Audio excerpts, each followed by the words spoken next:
Hello, everybody, and welcome to What Did You Say, Hobbs? Exorcisms Done Quick.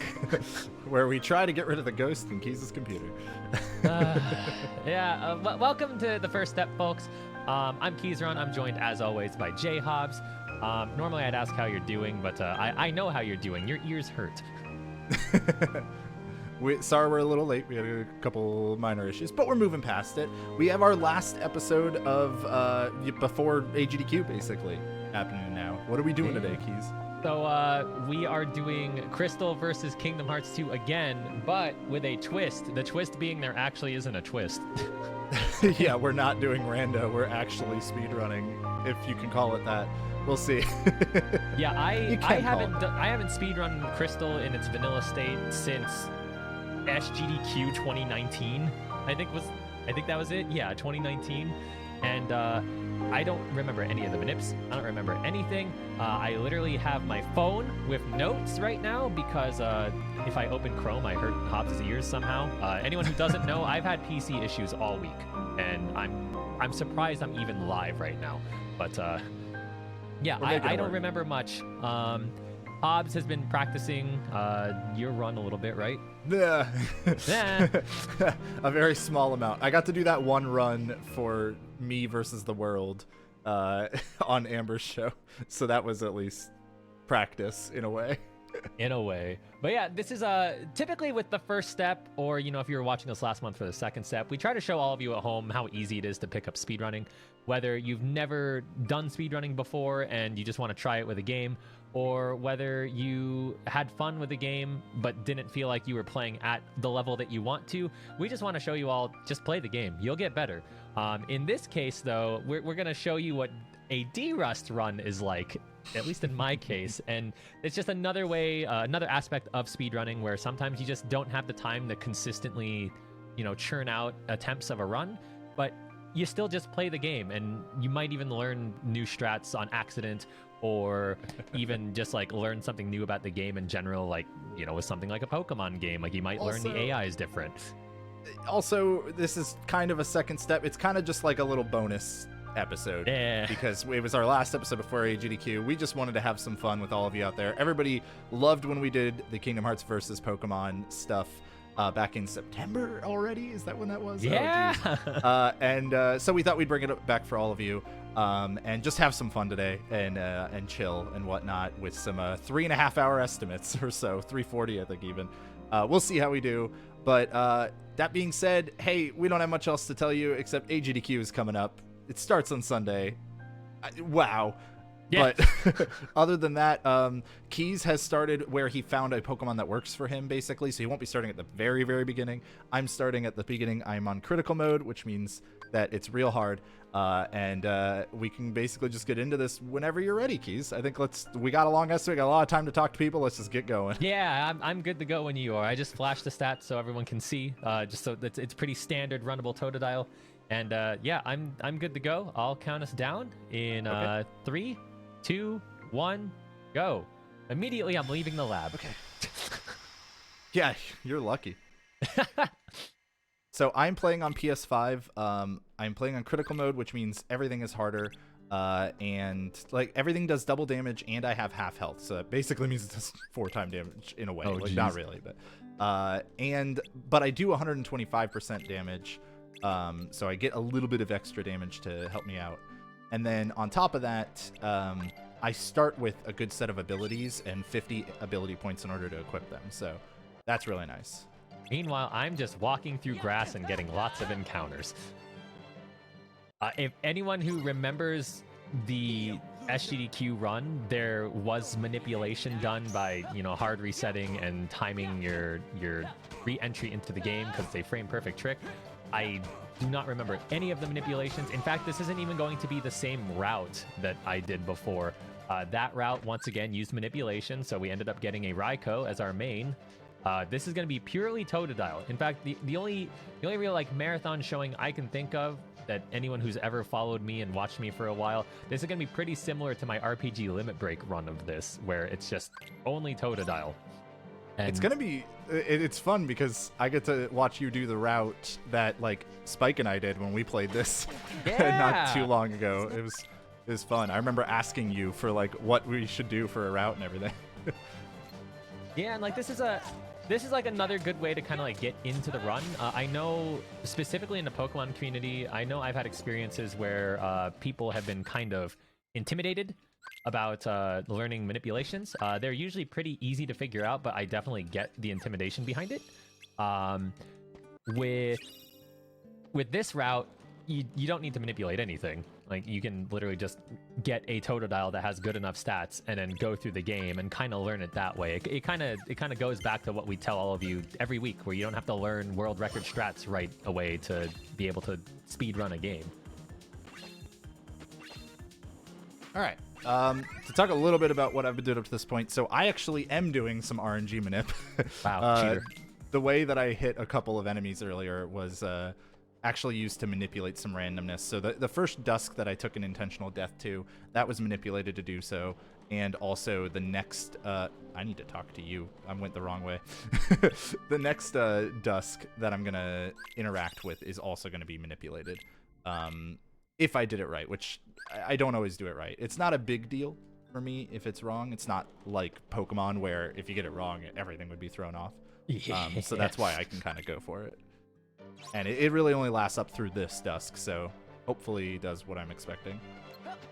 Now, in my case, to further emphasize that 1, this is a D-Rust, 2, I am terrified of doing bad, and 3, that it's very beginner-friendly, I just knocked out a level 4 Hoppip.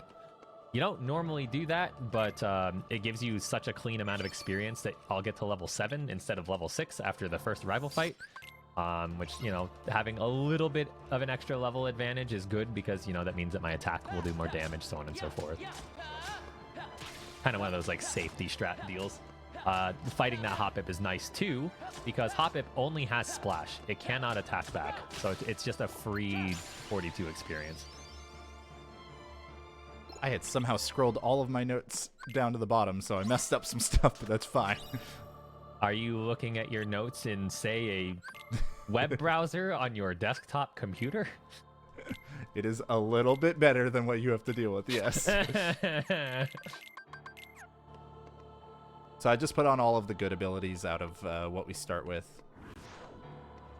Most notably, I have a finishing plus, which allows me to use 2 finishers in my combo. That is incredibly helpful. And then I'm coming up to Twilight Thorn here, which is actually like our first fairly scary fight. It's very easy to die here trying to do the speedrun strat, and speedrun strat is not very easy.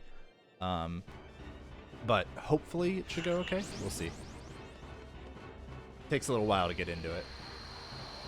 Now, see, if I were smart, I would have pulled up my old notes that were very beginner-friendly, but these were notes that were meant to go after record back in the day.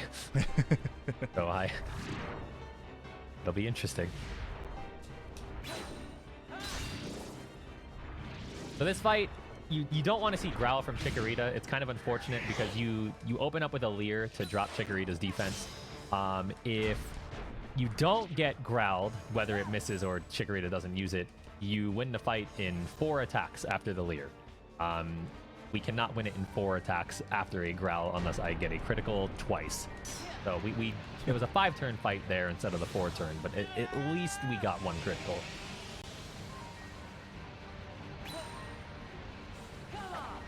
And this Totodile does not look that great. Uh-oh. You'll make him work. I'll make him work. Since we're playing really safe here, I'm going to be saving before a bunch of like really scary fights. There's plenty of them in the beginning of the game, so you know, Hobbs, if you want to try to steamroll me, you got to do it now, because eventually this will become consistent.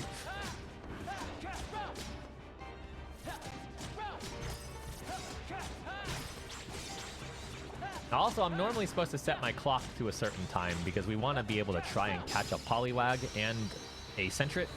Sentret's a daytime poke, and Poliwag is a nighttime poke. My rival's name is Hobbs, of course. Naturally. But I might have like overestimated how much time. Sorry. You're fine. I said you go ahead.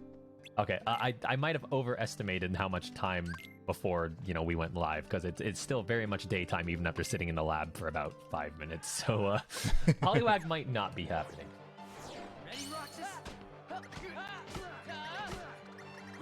Oh, I definitely messed this up.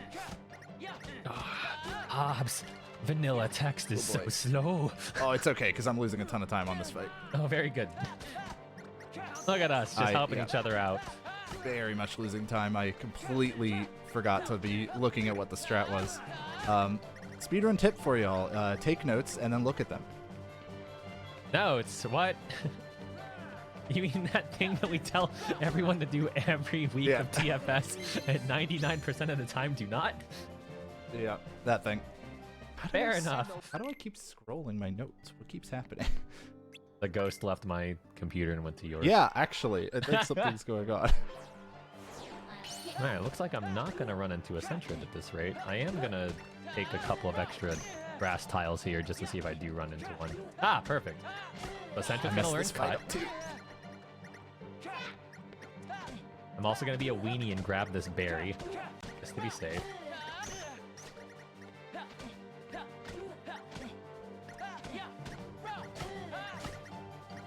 Yeah, I like mega messed this fight up. This is not good. It's okay. I'm going to catch this Sentret, and I'm going to nickname it something. A. I'm going to name it A. So with Pokemon, at least with the older games, the newer games, the text goes by fast enough to where it doesn't matter too much. But with the older games, you typically see trainer names, Pokemon that are used a lot, and like just other teammates, like even rivals, named one character, because each character that loads is a frame. Gotta save the frames. Hobbs, I'm a genius. After I caught the Sentret, it turned nighttime. I did calculate it right. But Aren't you happy for me? good job. Thanks. Okay, I was having a lot of issues there with those fights, so definitely lost a lot of time, but that's okay. I think I figured out why my notes kept scrolling, so hopefully they shouldn't do that anymore. Did you exercise the ghost? Yep. Ah, very good. Can you teach me how to do that? Yeah, I need to give you the number for my exorcist. Yeah, I would appreciate it. Oh, I was slow on that. Uh-oh.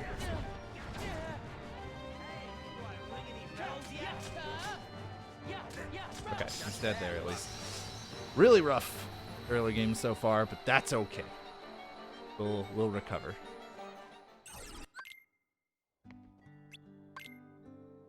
If I remember right, I think I want to swap Scratch and Rage because we use Rage more. Rage is a really good move in this game, by the way, because it just, every time you take damage, you're just infinitely getting stronger and stronger and stronger and stronger.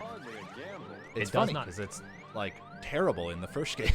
Yeah, no, the first game you use it once and you're just stuck in it forever. You can't get out of it. The second game, it's great. Like, you love it. It has an interesting property in the 4th generation of games, in which it gets rid of what I call, like, invisible statuses, so stuff like confusion and attraction. It's really weird, makes no sense, but, you know, it's Pokemon. When does it ever make sense?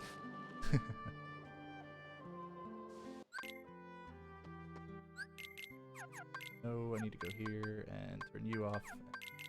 This. Put that on. Okay, so I died to one of the fights there. Like, I lost one of the struggle fights intentionally because because Setzer gives you a medal if you lose, which gives you 1 extra strength, and it's also significantly faster to lose than to win that fight. It would be kind of hard to win in the first place. So I put on that medal for the extra strength, put on scan, and I turned off summon animations, so that way I don't see some cutscenes later when I use summons. remembered to tell Mom, don't take my money. That's good. That's a very good good thing to remember. Spike and I were stuck on that crap for 1.5 minutes. Okay, so I don't necessarily need a Poliwag. I can get the Gift Dratini later, but I think I will try to get it like in the next 3 encounters. Just because it is a little more convenient to have the Poliwag than the Dratini.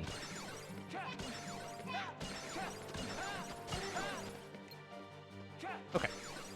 Hobbs, I forgot that this wasn't randomizer, and I picked up a Pokeball for no reason. Yeah. It's fine. I'm sure at some point I'll end up picking up a chest by accident. I already kind of started going the wrong way in one of the sections, so. Yeah, we both have been playing a lot more of the randomized versions of these games. I forget what vanilla's like. All right, I lied. I skipped the Polywag. I picked up that Pokeball. That's enough time lost for me. It felt bad. I was like, I hope that this is like a rare candy, like an idiot. Oh, okay. This is much a slower way to do this menu, but I accidentally did it this way, so.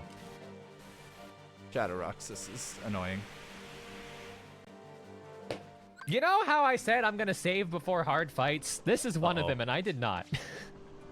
Maybe that extra Pokeball is good because I can sell it for some cash money if I wipe. Oh no. It's fine. Yeah. It's fine. Nothing can go wrong. It's okay. Nothing can go wrong. This fight's going great. What could possibly go wrong? What could possibly go? See, it even low rolled. Perfect. What a loser. All right, I did it. Heck yeah.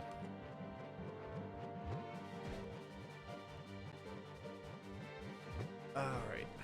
So I don't have too much going on at this point. The next thing I'm kind of prepping for is Axel 2. Fight before that. This early portion, you know, I don't have a lot of tools and everything. There's not too much going on. But playing as Roxas feels significantly less smooth than playing as Sora, so it's really easy to mess up a lot of your combos. You remember how I was super happy and I was like, Hobbs, I found a runnable Totodile early. Mm-hmm. I mean, it's technically runnable still, but man, it is... On that low end of the, it's thick. It's runnable. Thick. It is very defensive. It does not understand what it's like to fight. It's alarming when you see your Totodile have more defense than attack.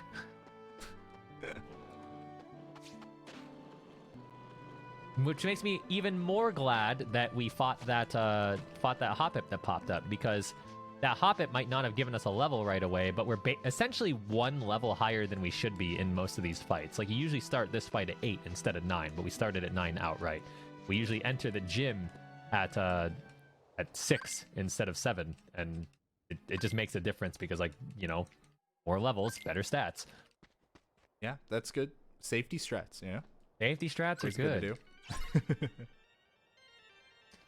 There's one last thing I'm looking for, and that is hoping that my next level I see 18 in special attack and special defense. That's the only thing I remember from the pre-manipulation days. Because if you see 18 in both of them, that means that you have 14 or 15 DV special, which DV is it's called determinate value. That's what determines how high or low your stats are in this game. It got replaced by IVs in Generation 3 and onward.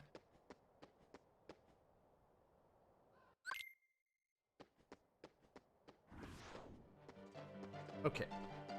I'm just heading out to the mansion. We're getting close to being done with the Roxas section. 2 more fights to go. I was supposed to run up that. Oh well. Run up that ramp, but I'll just have to go over here and lose a tiny bit of time by jumping.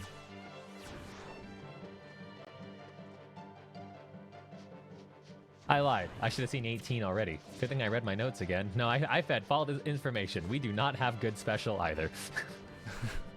Oh no. I can take damage, Hobbs. That's good, because you're gonna die. You're gonna take a lot of it.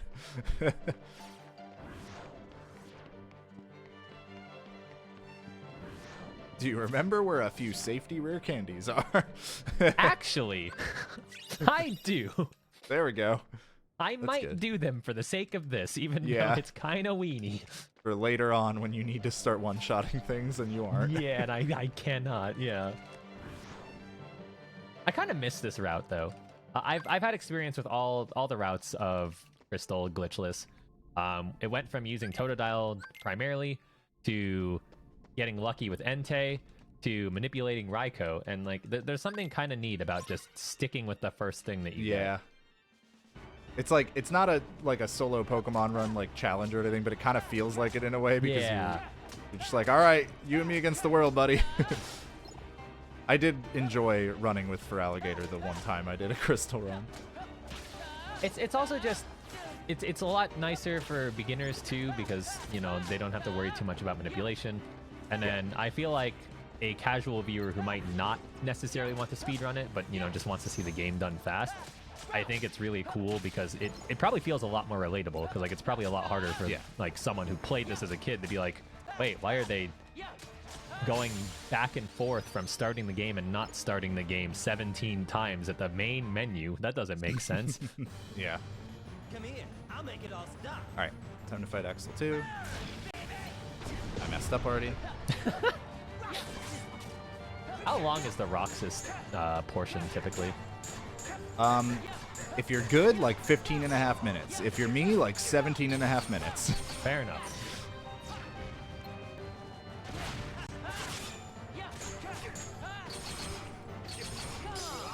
All right, beat it at 17:20 for Axel 2. I've had times that are like a minute better than that, but hey, these are rusty runs, like we talked about a little bit. This is Mercy Kill without the kill. Yeah, this is Mercy Kill, but we get to finish our runs. Ha! Yeah, take that, Sky. We cheated the system. You can't stop us now. Oh boy, I hope that was right. You know, speaking of Mercy Kill, Hobbs, as you know, and as a lot of people in the audience might know, there are a plethora of hotfix shows that we will not see next week because of GDQ, but after GDQ, we will be going hard in the paint with some of your favorite shows, like Mercy Kill, like the Community Spotlight, like I picked up another item that is not for vanilla. I give up, Hobbs. That's okay. I just spent about an hour and a half doing a menu, so we're both doing great. I keep forgetting to like go and look at my notes leading up to menus so that I can prep my mind for what I need to do in them. This is another fight I'm gonna take a death in intentionally. Oh, we want to see that move. That's nice. Oh, we see it twice. Excellent. So there's several fights in this game that you can just lose to, unlike the like 2 or something that you can do in Crystal. You know, it's funny because I was approaching one that could cause me a lot of strife because it was a spinner, but he was stuck.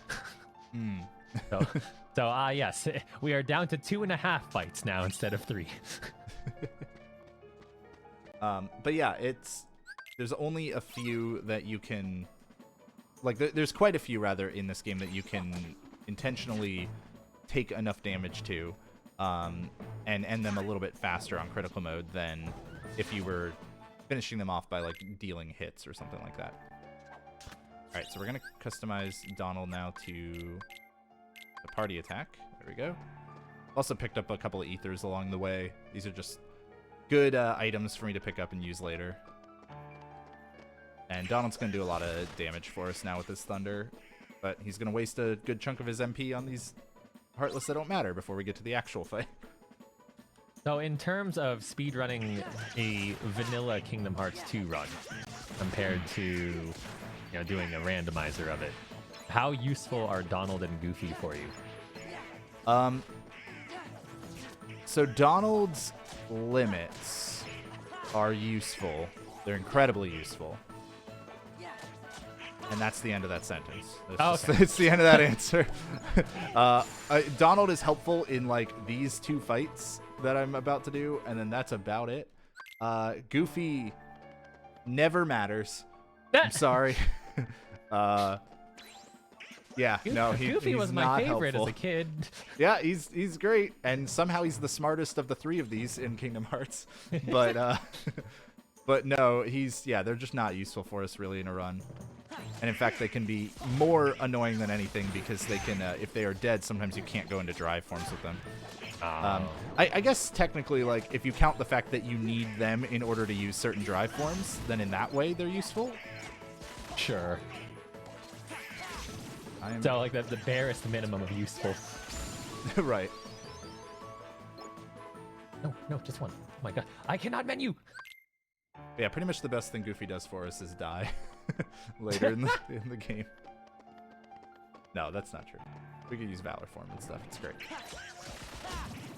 But during that explanation that you were giving about that, I didn't run into, but I saw Anthony, which is a spinner that traditionally has ended even a manipulated run. If you run into Anthony, he's such a hard fight that it's very, very, very extremely unlikely that you will never beat him. So I saved before that, and I took a bad pass because the spinners do have, like, they are random, but they do have like a quasi pattern to them.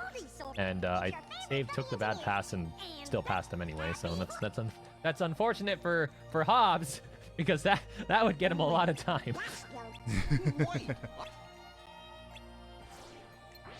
Yeah, so far this is not as solid of a start as the run I did for Amber Show, but that just means we're gonna have a better ending, which is the more important part anyways.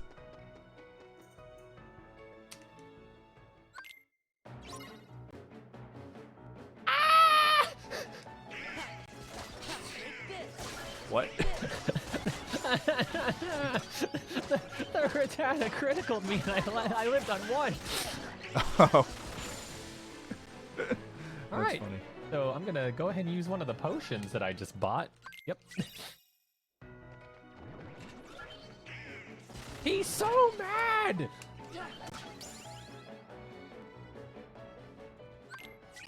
Alright, so I'm using a lot of Valor Form now, right? I mean, this is the first time I've used it, but I will be using a lot of Valor Form. So hey, again, JHobz, you get a I lot guess of time. I died. Yay! I mean, that sucks, actually, but yay! I hope your money's okay. No, I reset, because I made that save before the... okay, great. Yeah, so I lost like 2 minutes. Oh. Better than if you didn't make the save. Yeah! Yeah! Because you don't step into this, you don't step in, I cannot talk right now. You do not step into that Pokemon Center, typically, so you would go all the way back to Violet. Which would be bad. Okay, so I want Leon to stay by the door there so that I can take care of these enemies. And use their dual stance commands. Hopefully deal a lot of damage in this Bailey fight.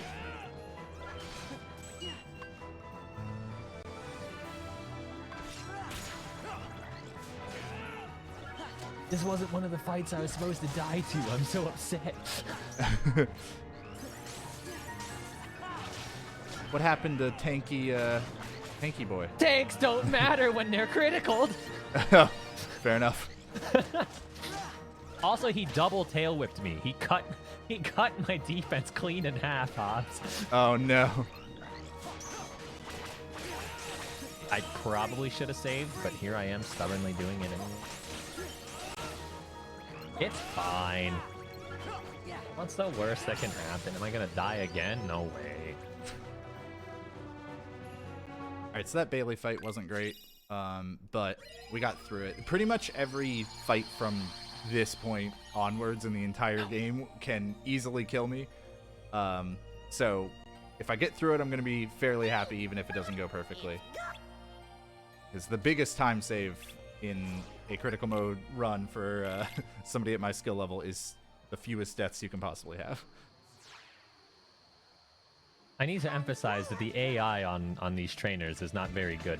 So, you know, the fact that he decided I was going to quick attack instead of tackle or tail whip, which are just as likely, is kind of a bummer.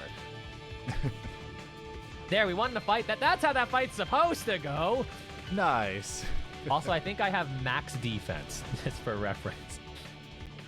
Not that it really did anything for me, but...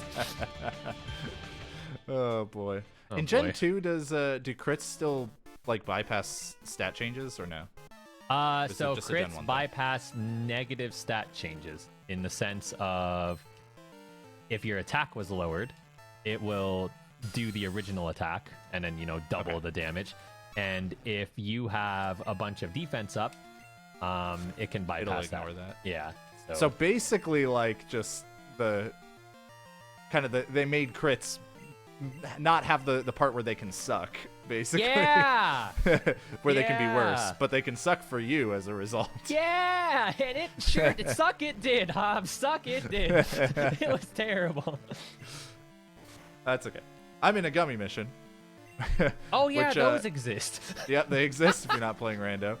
For anyone who doesn't know, these are just auto-scrollers. There's nothing I can do to speed this up, except if I do too well on some of the missions, so this being one of them, then I will get an extra pop-up at the end because I'll get like an additional gummy blueprint. So I'm specifically not shooting things. This is actually to save me just a tiny bit of time. It really doesn't matter. These are basically just gigantic auto-scrollers. There's 7 of them in the run, and unfortunately, 6 of them are quite front-loaded.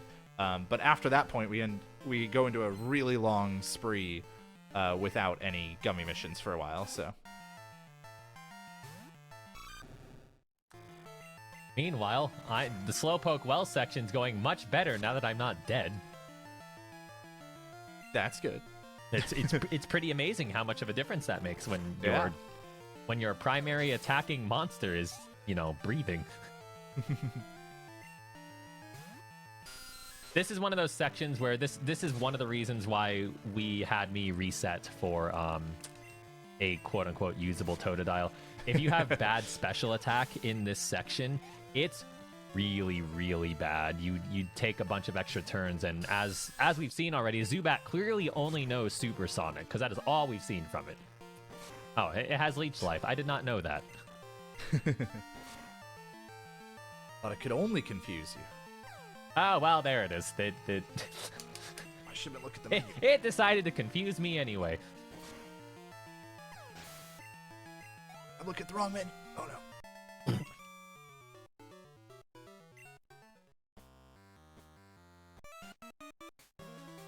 Alright, so I actually bring up some tutorial prompts there intentionally because it'll skip me. I have to basically dismiss 2 text boxes and it'll save me time because otherwise later I would have had to skip like 4 or 5. Something like that. Alright, these shadows are all going to go towards ping, except for the one that decided to jump on a tent. I don't know if I've seen that. That was weird.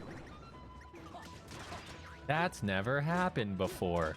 No, that's Another not the great show. hotfix Yeah, show. I was going to say, that's Foo's show. That's not our show. Oh, boy.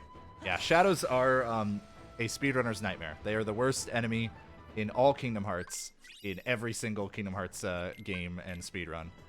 And they suck. A good way to describe that. Yeah, they will just waste so much time by just deciding to go underground whenever they want. See, I'm pretty sure because I have extra experience, I could take the left path in this gym instead of the right. The only reason that even matters is 1, the left trainer only has 1 Pokemon instead of 2, but it's also like a lot more annoying of a Pokemon to deal with. And 2, it means that I only have to pass the spinner once instead of twice. But who am I to fight the notes that are in front of me? I'm gonna go to the right. I'm sure there's a reason that I wrote it this way.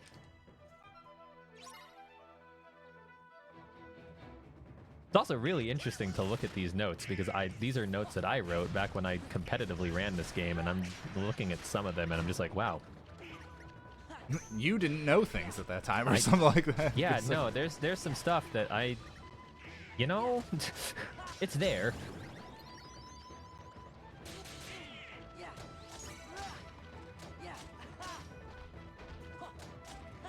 Some questionable decisions.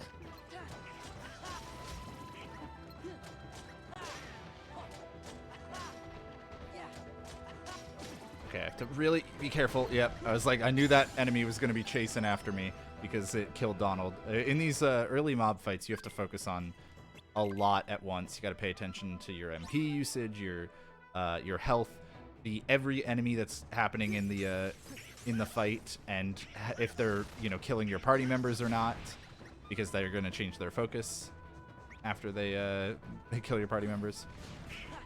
So it's very spooky. I got poison stinged by Weedle, and I'm upset because it poisoned me. Oh no. This health should be fine, though. I think. Here. Maybe.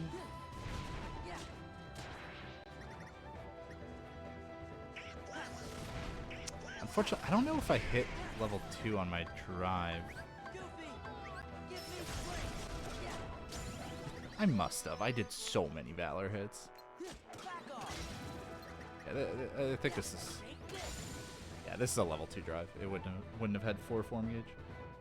Okay, so we're gonna save before Bugsy, because Bugsy's a hard fight. I did not save before the spinner, because even though the spinner is kind of a slow fight, you actually get a really nice amount of experience from him, so you actually can hit some damage thresholds that this Totodile kind of can't right now.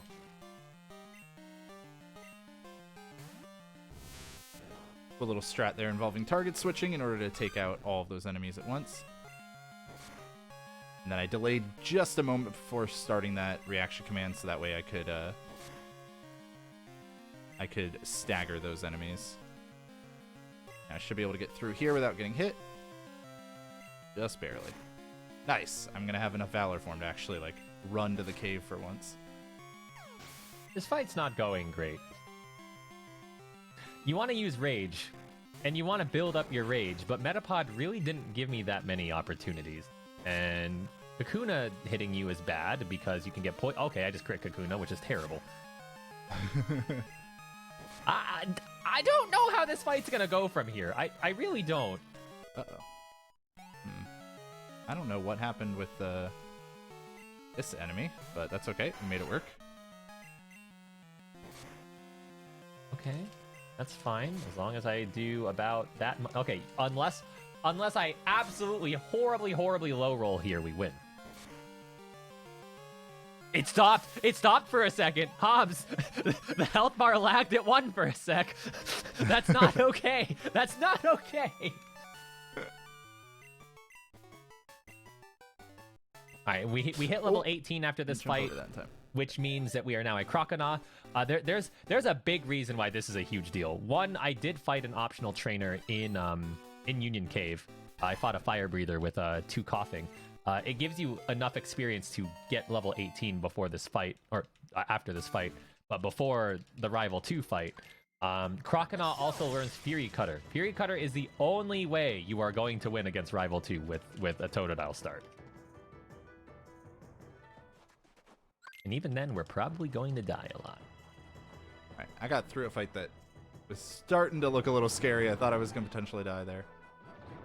The assault riders, the enemies, kind of the centaurs with the big spears and whatnot, they can be really tricky on critical mode. And one of them did not behave how it's supposed to behave, so I was really confused and very scared that I was not going to kill it as a result. Okay, we were saving before this fight. This fight is infamous for killing crystal runs, manipulated or not. You know what?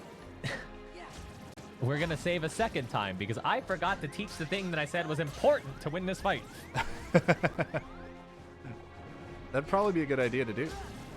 Oh, yeah, 100%. Now then, let's save again, shall we? Gah.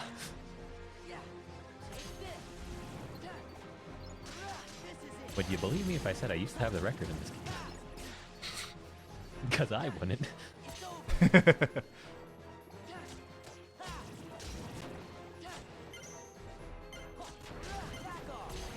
So I didn't quite get to the experience I was trying to get during that timed fight, which just makes the Shan Yu fight coming up a little bit different. Shouldn't be too bad, though.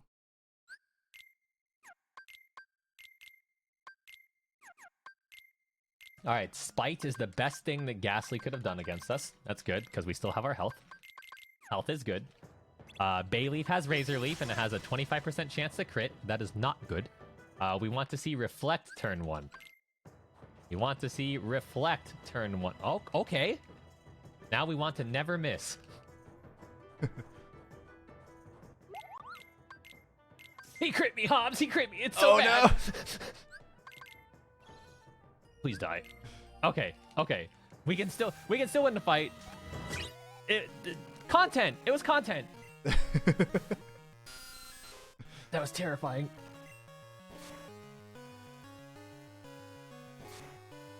Alright. A little slide dash into intentional damage boost there after I did the warp with the save point. Another little slide dash there. I have 3 health, Hobbs! Oh no. It's horrible! We won the fight, but, you know... Had to make it interesting, I guess. Well, then it sounded like you had 2 more health than you needed. You know what? You're right.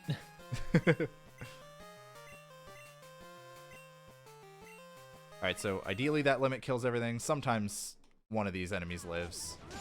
It's random how they move and kind of how the fireballs drop, so sometimes that just happens. Now we're going to go into the Shan Yu fight at level 9. Ideally you want to be level 10 for this, but it is what it is. So I'm just going to have to mix up my strat here a little bit.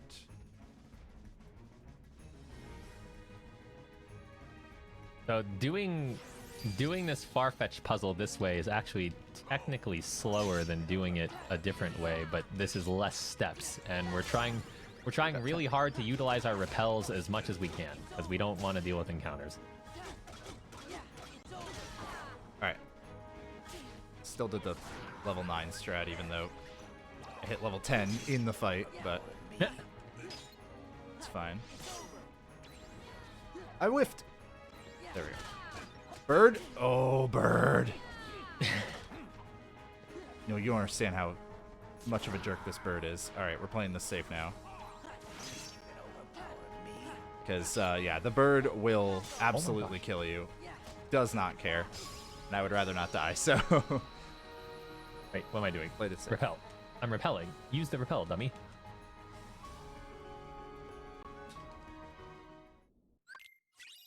Alright, now we move on from the second scariest world of the early game to the scariest world of the early game.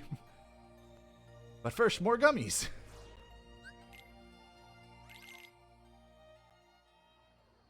I'm gonna pick up a bunch of like hidden items here that are healing items, because the amount of times we've been crit in this run so far is very alarming.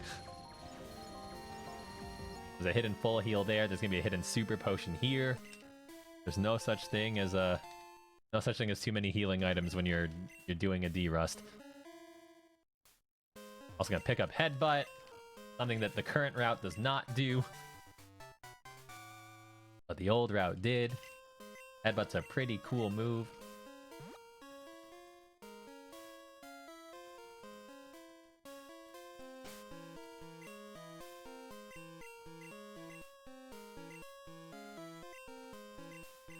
This is like the one gummy mission I'm actually potentially worried about dying in, by the way, which is why you see me actually shoot things. But probably not gonna happen. Hasn't happened in a long time, but it is actually a dangerous one.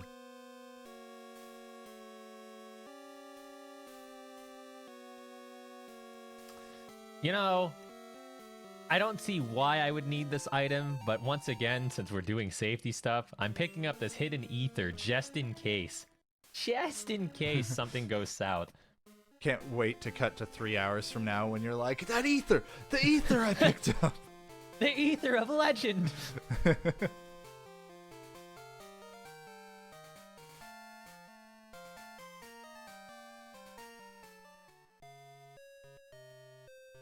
You know what I'm excited for right now, Hobbs?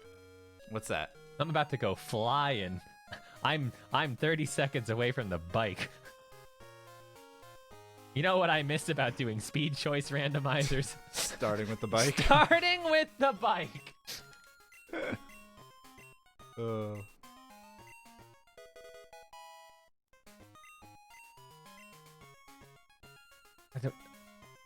Consider YOLO Ivan on person second pass? For why? Why would I YOLO the spinner? What is wrong with me? These notes. My notes are bad.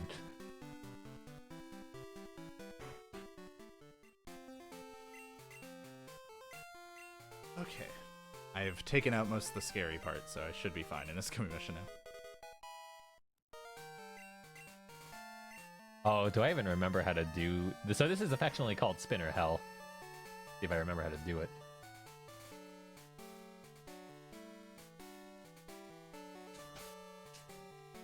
All right, I don't think I did it the right way, but it worked.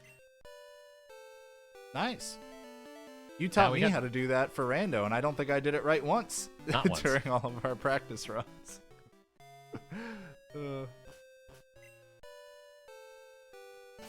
All right, this strat's great. So people don't tend to remember that you can use cut in the overworld. So we cut the grass there because on average, if you're optimal, it saves like 0.4 seconds. I actually lost time because I did it really slow because I was too busy talking about how cool it was. But that's okay. Of course. Of course.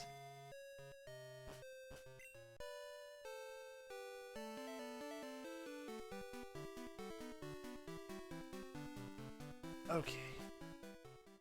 So, heading into Olympus Coliseum, Hades' Escape is like one of the scariest parts of the entire speed run here on critical mode. You have to run all the way up this like set of 3 platforms, basically. Go talk to Hades, do a menu, and then fight 3 fights, one on each of those platforms as you go back down, with Hades chasing after you and trying to kill you the whole time, and a bunch of just really dangerous enemies. It's a nightmare of a fight because of how few tools you have right now. And hopefully I don't die, because when you die, you lose a lot of time. But it's really easy to die in this fight, so I wouldn't be shocked. And a boulder is just in the way again. What the heck is up with these boulders? I hit a spinner, and it's one of the worst spinners ever. Not because he's hard, but he has No. 4 Voltorb. Oh. No, it's okay, because electricity's weak to water, right? Like, that's how that works. Yeah, That's- sure. Let's That's go how that with works, right? Yeah. Right? Yeah. Yeah, that's it. Thanks, Hobbs. I would have never gotten through this without you. Well, it's fine, because, like, they're steel, right? Because they're machines, kind of. And, like, so But they're they're not. also weak to water and everything. Oops, that's not the button for potion. That is.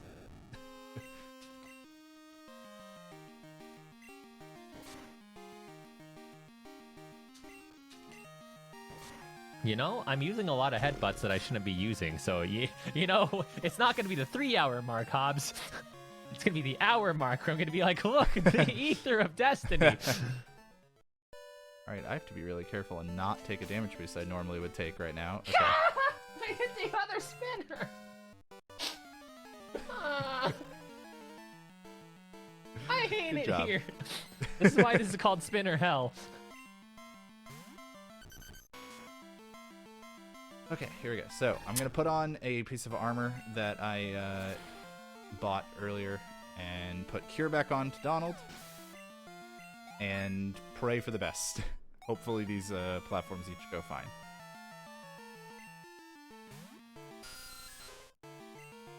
If what?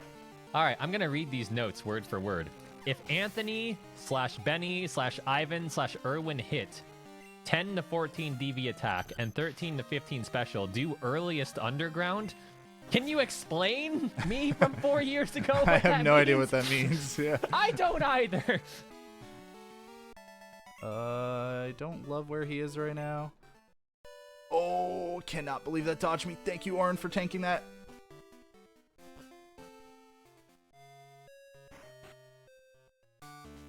I'm just Okay. shaking my head at went myself really right well. now. That platform can be very scary, and thankfully went pretty well. Oh, but this one, not so much. Oh, good notes. Enjoy spinner hell for a second time. I will, because I hit all the spinners. It's no longer a problem.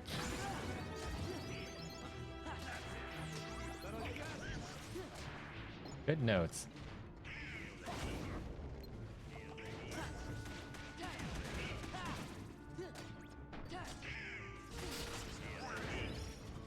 I need a Bushido out of this.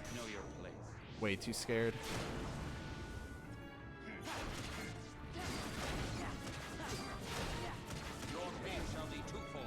Okay. Oh, he should die if he gets hit by this. He didn't die. Okay. Where's Hades? Alright. Alright. Oh, we out of there. Okay. That was super scary. I'm saving, because this is Whitney. I don't need to explain anything else. Yeah, you really don't. Everyone's like, oh, okay. And then if anybody doesn't remember who Whitney is, Miltank, and then they will. It's horrible. Isn't it like in a manipped run actually not quite as bad?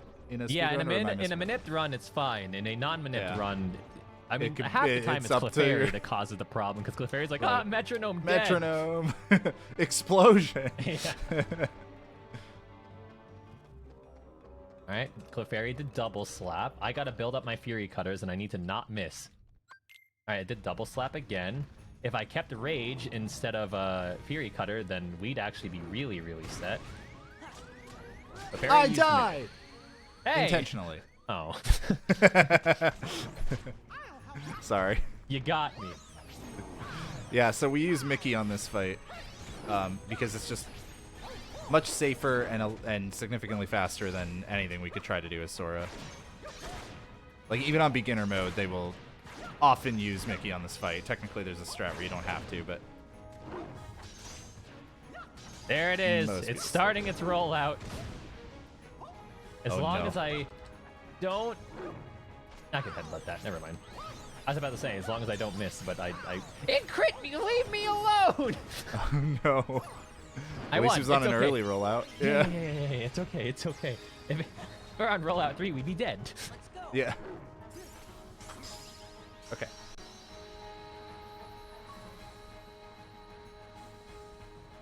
Apparently I missed that split somehow, even though I thought I hit it, but that's fine. Okay, I have a big checklist here. I'm not gonna read it all, but it's the same thing as I said before earlier, where like if hit these spinners and these stats, do this. But like I actually know this one. So I hit one of those spinners, and I have bad attack. So we're gonna do what I called the E2 strat, which is early underground part 2. Elite Four round 2? Is that what you said? Oh my god.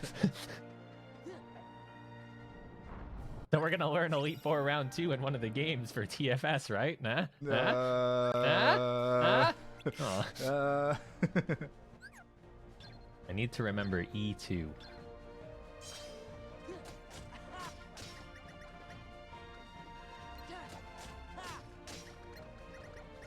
Oh, you gotta be kidding. Yeah, it was like 20 have definitely dropped here.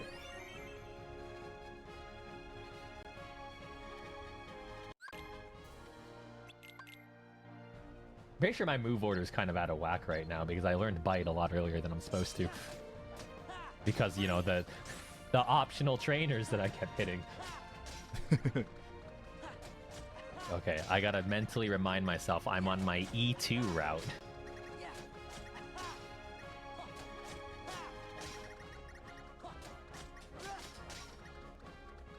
Alright, so now that I have 70 orbs here, I'm just gonna hit this big urn, and it drops 30.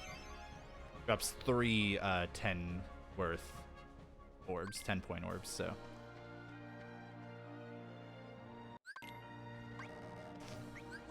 Messed up my menu there briefly. Fine. I'm eating slowpokes with Bite. Yeah, so one of the big reasons, if I remember correctly, now past me can't correct future me, so you know, take that.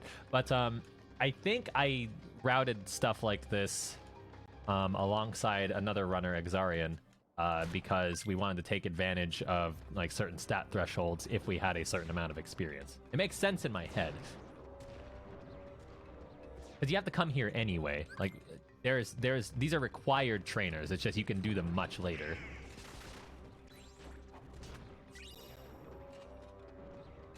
Alright, picked up another optional ether. Now we're heading into water clones. And then after that, we'll have Pete, which is back to Olympus Coliseum being really scary again. Pete is a nightmare. I think one of the scary parts about OC is because of how early it is, you don't have many tools. Like, you don't have limits to really use, and you can't use your drive form in the underground, so just due to the story of the world. So it's very scary for that. All right, we're gonna take a nice shopping trip here. We got a decent amount of money and I need to buy some items. Much like every other Pokemon run, we're gonna utilize the heck out of X items. Also, I gotta buy Ice Punch. Ice Punch is nice.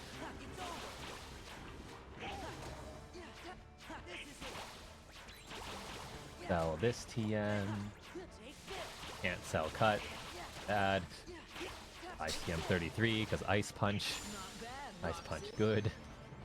Alright, I'm gonna go down to the third floor and buy a bunch of X items.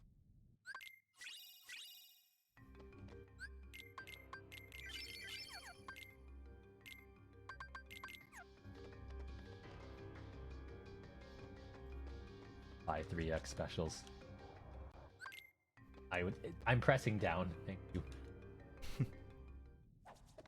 Alright, so this fight's really scary because the beginning portion of it is a timed fight. There's actually nothing I can do to speed this up. I just have to... I just have to try to kill as many Heartless as possible to just get as much EXP as possible while I wait for the timer, the invisible timer to finish. But it's really easy to take damage in this fight, in this part of it, and it goes on to the second phase if you do. And the second phase just has a bunch of Heartless that are a nightmare to deal with. So it's, yeah, this fight just sucks. All right, that great ball that I accidentally picked up because I forgot it wasn't rando just got me $300 so I can buy a spare full heal. Nice. Everything's coming together. Yeah.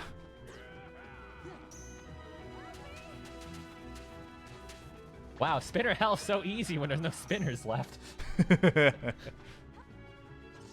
Alright, so this is where this fight gets scary because if I die, it's like a minute and a half of time loss, and it's really easy to die. I'm going to use Valor Form here and lock on a Pete, and then run around while I wait for the Bat Cry reaction command to start. And then I get hit in the back because this fight is bad. Okay. Whew. We got through there. Yeah, you can see how just like I randomly just got hit in the back. Can throw everything off.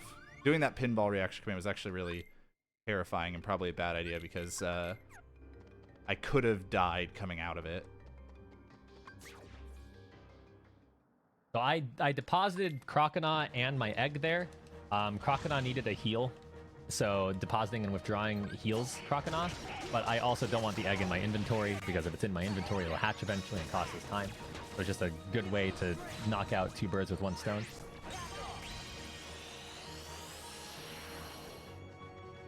And meanwhile, now I have Trinity Limit, which is a limit you're going to see a lot of in this run. It's incredibly useful. And we can use it to just deal a lot of damage. This fight happens in multiple phases, so we can kind of just get between the phases a lot faster by using Trinity Limit. With 9 to 12 DV speed, fight right to left, saving Espeon for last unless 40 speed. Well, I haven't kept track of that, so thanks for nothing. Yeah, past you should have known that you weren't going to be keeping track of that.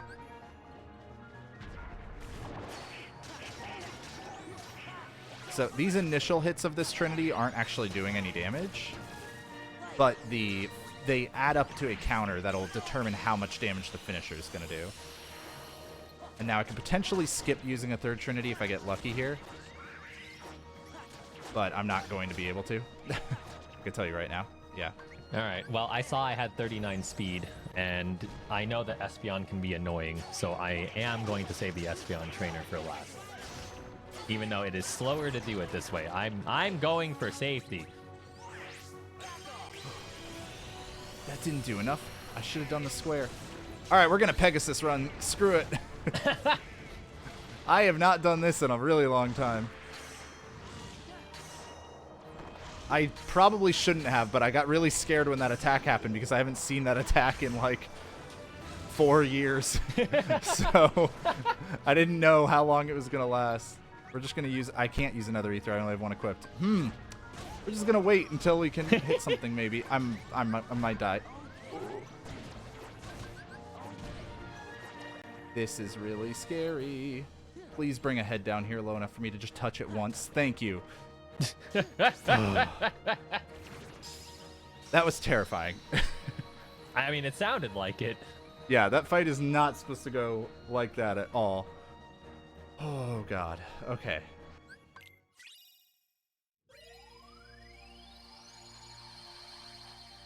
I don't think I would kill with bite there. I'm not gonna bother.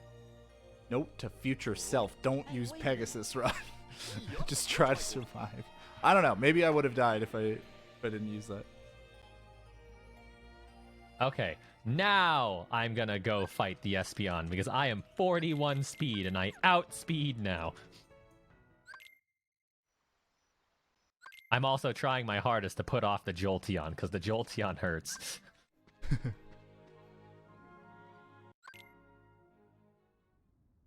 He passed me, says heal if under 45 HP. I anticipate that will probably happen.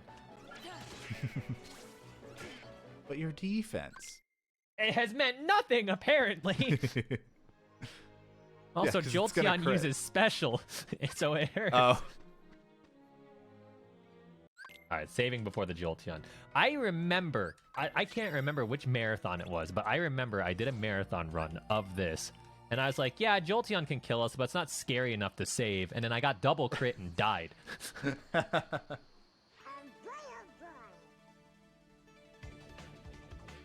All right.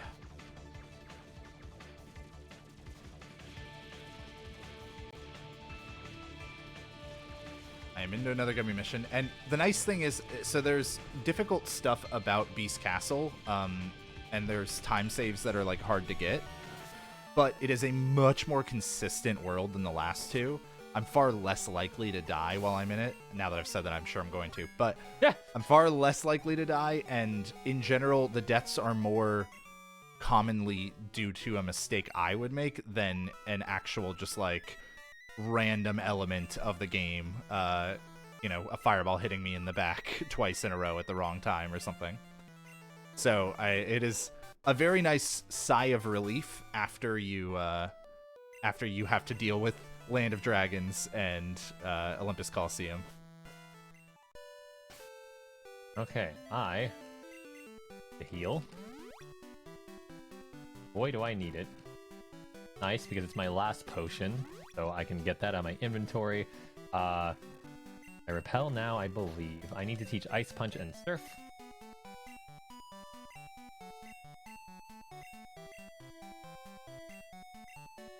Ice Punch will go over Fury Cutter.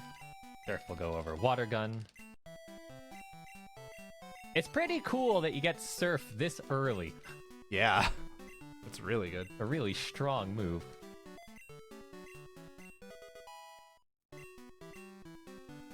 Skip hidden hyper potion unless 0 to 2. Yeah, well, you know, I'm picking up that hyper potion. Very good.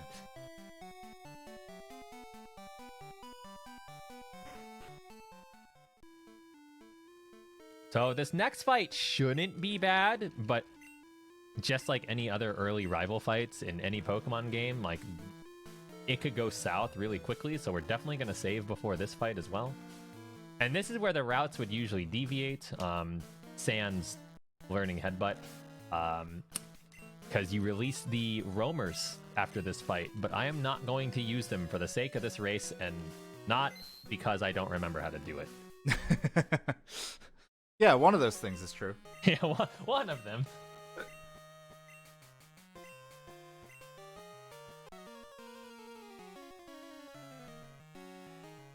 All right.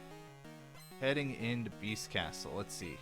Oh yeah, so we're going to see more Trinity Limit immediately, because the first fight in this world is one in which you can either Death Abuse or deal enough hits or kill enough enemies or wait enough time. Those are kind of like the 4 conditions to advance those fights. And normally that would mean, oh, well, let's just Death Abuse it. But it's actually going to be slightly faster for us to use the Ultima portion of Trinity Limit. You'll see what I mean. It should end very quickly. I just realized something, Hobbs. What's that? So Ghastly evolves into Haunter at level 25. Mhm. The Rival 2 fight, you fight a Ghastly. In the Rival 3 fight, you fight a Haunter. That Haunter's level 20. They cheated. He's a cheater! He's just like Lance. Yeah, with the Dragonite. Yeah! What a cheater! Oh, my attack is so bad. I have 52 attack but 55 defense. That's not right. Okay. So yeah, that JHobz first was fight, like I defeated. said, instantly. Go ahead. Oh, no, just as JHobz was defeated, and that's it. Oh. Our we're good using pal Valor C average. for movement a lot. What did C do? Our good pal C average usually does photoshops and stuff, so that would be a good one. Well, right C there. was on a plane because C is now here. And that's not that doesn't stop C from doing it. That's true. Speaking of C average, he's the host of What's Faster, which is a great show that was spawned because of this idea from TFS. And that is airing tomorrow at 7 p.m. Eastern. And actually, it's going to be a really interesting one. I don't know if he's revealed what it is or not, so I don't want to say it, but I can say that I'm going to be in it, and you should all tune in for that tomorrow. Ah, I know what it is. I'm not going to say it, obviously, but I know what it is. It's a very fun idea. I'm excited for it. And I think everybody's going to love it. Try to finish with 8 of headbutt and surf combined. 4 must be surf. 6 if poor attack. Do I count as poor attack right now? I kind of think I do. Not gonna lie.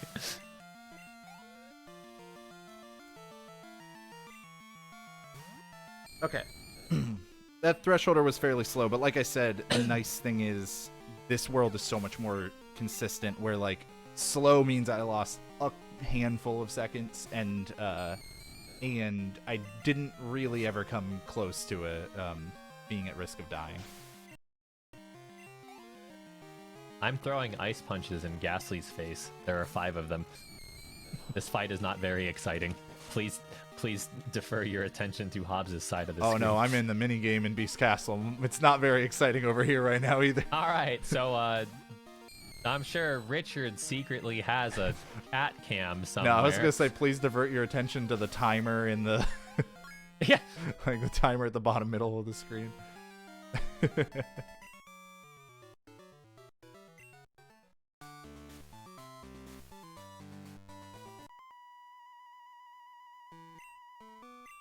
all right. By the way, if anybody else has been watching some Kingdom Hearts 2 randomizer recently and is very frustrated with the fact that I'm walking by all of the chests, don't worry, so am I. So I have to really think hard to not move over to the side and pick up a chest here and there.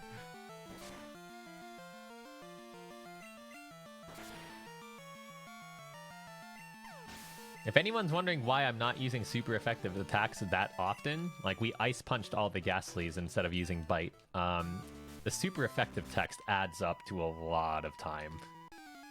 Like it's very minor amounts of time, and then it just adds up and adds up and adds up. So typically, if I can knock out something without a super effective move, that is what I will do.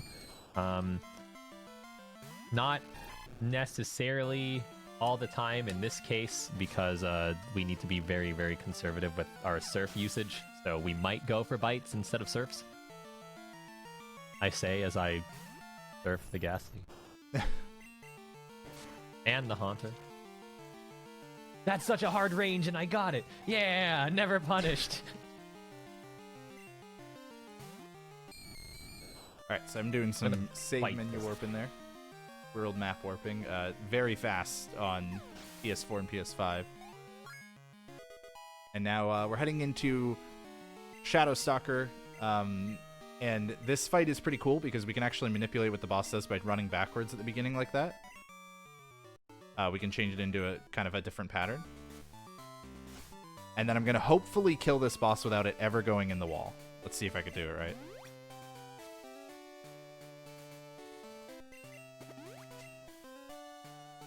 Ooh, barely got it. Okay.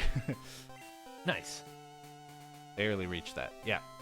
So that is a fairly particular strat. And now I'm going to go straight into Darkthorn. So this is kind of the one fight that I think can occasionally be scary and easy to die in, but hopefully won't happen for me. You pretty much just took the words out of my mouth because I was about to say I'm about to fight Morty, where I shouldn't die, but I can. 4, 5.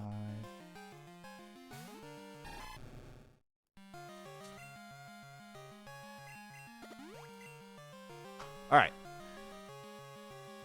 Thankfully, did not go poorly. We can use upper slash to kind of stun the boss there, but if you're slow on that combo, then you won't end up being able to knock him up into the air, which is why that can get a little scary.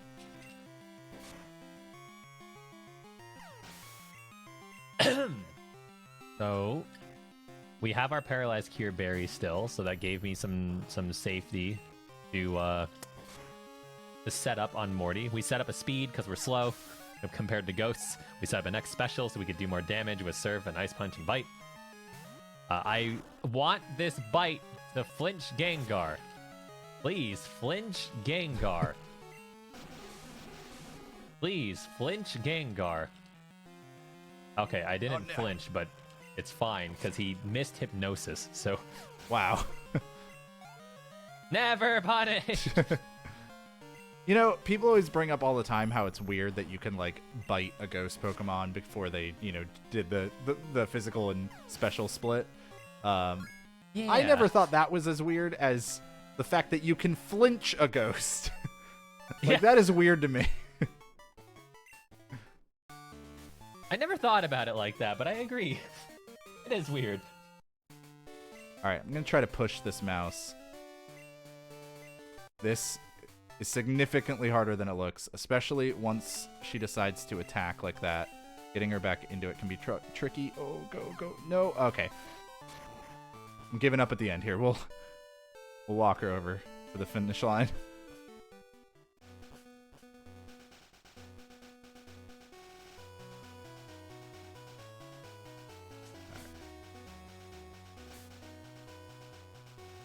Okay.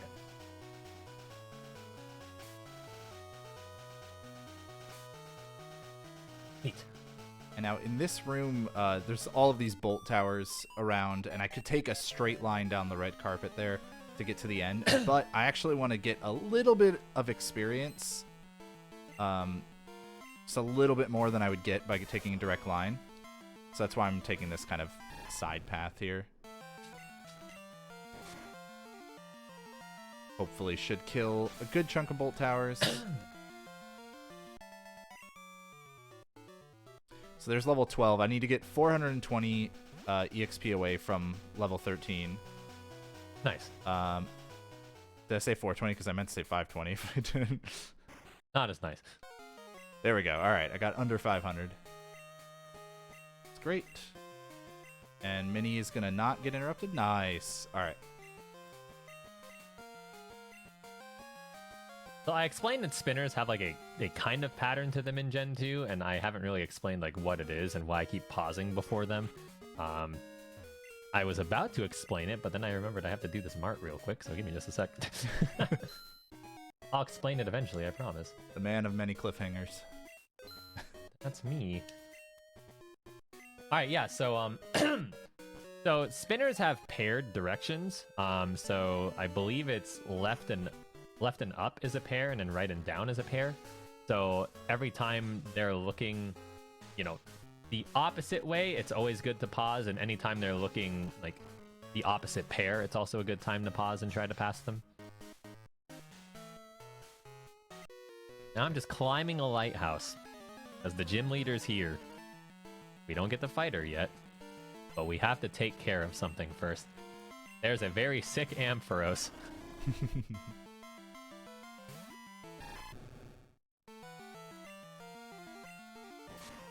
But why not just wait to come here until you get the secret potion from whatever key item you get? What do you mean, hypnosis? Ah!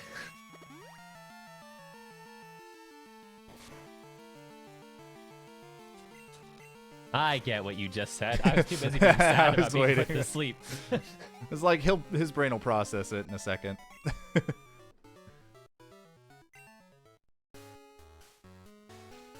Alright, so Chicken Little is a summon that we now have, and is incredibly useful, because Chicken Little is going to effectively give us the same thing as a magnet, before we actually unlock the magnet spell.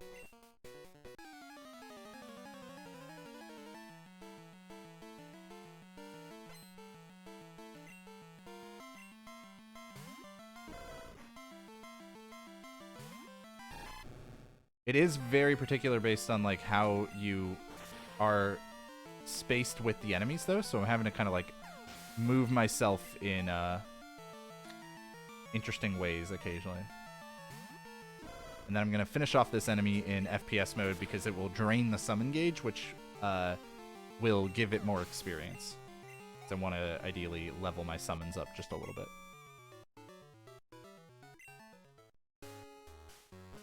All right, so it's been what, like an hour and 15, an hour and 20 or something. I'm about to use that ether because I miscounted something somewhere. So the ether of legend, hooray!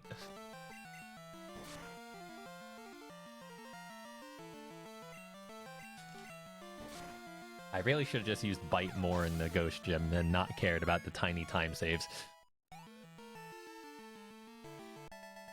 I hit so many spinners that I got to level 30 on this trainer. Okay, I'm a Fraligator now, that's cool, but that's not supposed to happen for a while. Like, you're supposed to use a rare candy for that. You know what? It's all just safety strats. You intentionally ran into every single one of those extra optional trainers. Yeah, that's what it is. Okay, I'm picking up this ether. I think if you do pick it up, you usually pick it up later because of inventory, but since I have one anyway, I might as well pick it up. Please look away. You jerk! I got another spur.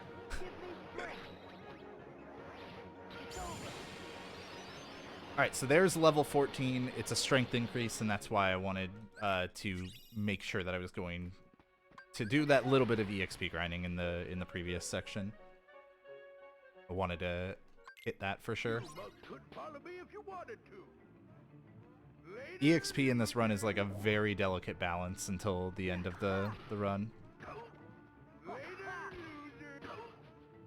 And we use Valor Form here for both the movement and also the fact that it gives you a little bit higher strength because it wields 2 Keyblades. Well, I never have to fight him again. I never have to dodge him again, rather. So I can technically skip this rare candy because we have an enormous amount of extra experience at this point in time. But I'm still going to pick it up because I feel like this Totodile has been letting me down.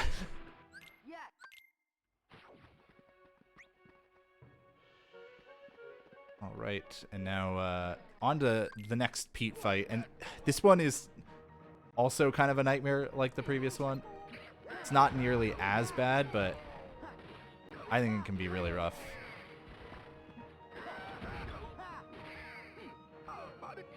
Oh.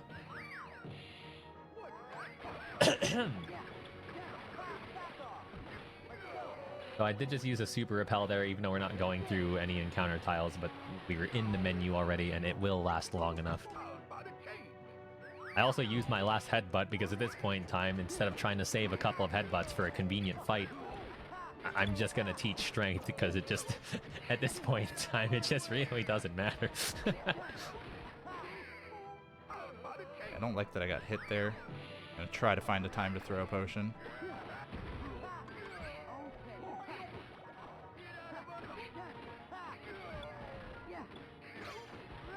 Okay. Oof. Scary there for a second.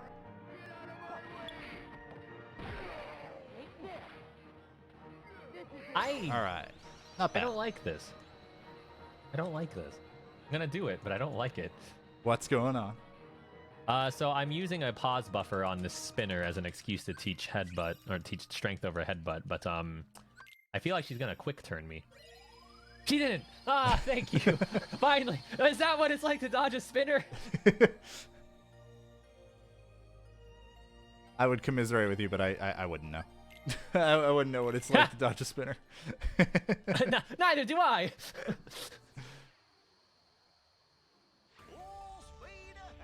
All right, now this is a gummy mission that I'm actually going to stand up and stretch during for a little bit because it's a good excuse for that, basically. Yeah, It's I'm a still long waiting run. for a moment where I can take a sip of water. Oh, I can Here's do some that too, behind the thank you. scenes for some behind the scenes facts for people. Some TFS behind the scenes. Last week, even though I couldn't participate, I decided I was gonna buy a gallon thing, like a gallon water bottle. So I have that next to me. It came in, Hobbs. It came in It today. did. That's awesome. Yeah, I was gonna show you, but then my stream started hurting your ears.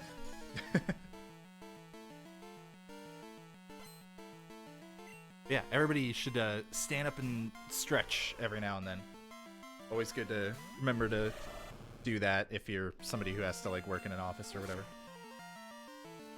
I was supposed to ice punch to end that fight, not strength. I'm sad.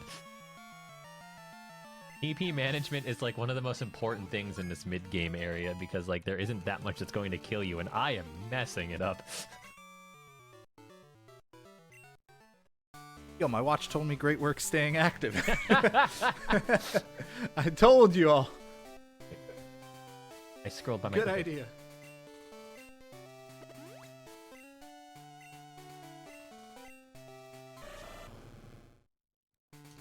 So you can use field moves like in the field. You don't have to go into the menu like you do with the first generation of games, but since I was in the menu anyway, I used strength just so we don't have to go through that menu again. I also used Ether on Surf. The legendary Ether lasted like an hour and 15 minutes. Yep. I really wanted that to come back in like the Elite Four. You'd be like, I ran out of restorative items. No, it's okay, Wait, Hobbs. I I know. picked up another one. I picked up a backup one to make up for the backup, you see?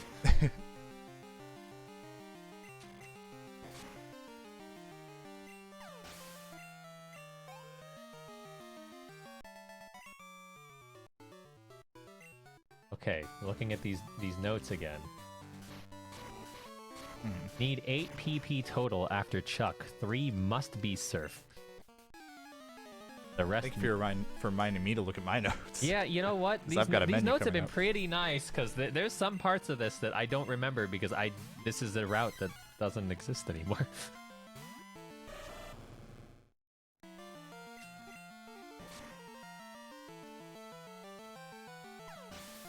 Alligator's All back right. spread is so cool.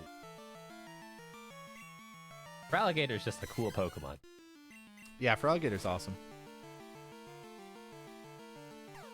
Anyone who played Gold, Silver, and or Crystal, whether you were a kid or whether you have recently picked it up and, just took a while, I'd like to know what you picked as a starter.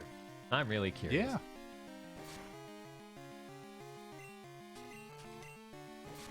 Oops. I was starting to do the movement as if I was in the second visit here, but I'm still in the first visit. So I'm going to use Chicken Little again. Something about the way that Chicken Little can affect this fight just makes that first part end like instantly, and then it's very useful for pulling all of the pirates in for the second part. All the pirates in Port Royal are weak to magic, so we're gonna use a lot of like Blizzard and Thunder. I'm seeing a lot of Cyndaquil, although I think I'm seeing a pretty good spread of stuff. I think Cyndaquil was like the more popular of the three. I don't think you can go wrong. I think this generation's Yeah, I think list of they're all starters pretty good. is really good. Yeah, it's not like Gen 1 where you could pick Bulbasaur. I mean, Yeah, who would pick Bulbasaur? Gross. yeah. No Nice. way fine people that watch this show called The First Step on GDQ Hotfix would pick such a disgusting choice. I just wanted to say something inflammatory, you know? And, Like, Bulbasaur just something that deserves people it. would get mad at me for. And I was like, I'll just pick on Bulbasaur. Easy target. Easy target. Okay, so customize here. I want to put on Reflect, which is the best spell in the game, and go to Goofy and switch from to Sword Attack. I did that menu incredibly slowly, but that's fine.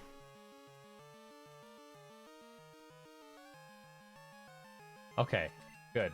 So on this Chuck fight, Poliwrath has Dynamic Punch. It's a coin flip. It's 50-50 to hit. If it does, you're guaranteed to be confused, and it's really bad. It also really hurts.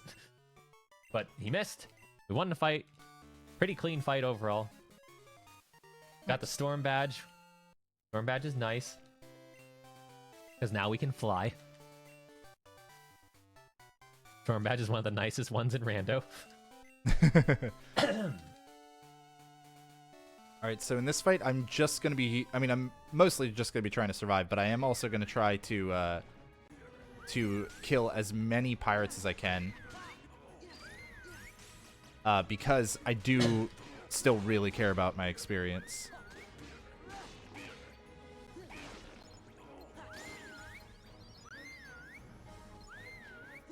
Now we just got Fly from Chuck's wife, which we don't get until we beat Chuck.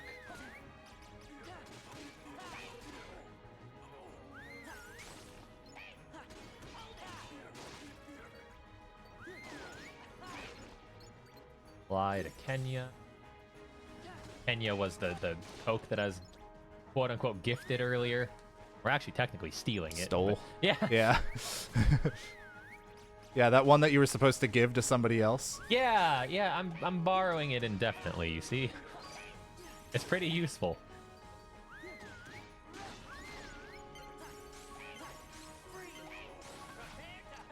Once again, going into FPS mode at the end there just to get a little bit more experience on my summon. Ideally want to get that to level 3 by the end of the run. I summoned Chicken Little. Oh, no, that was good. Okay.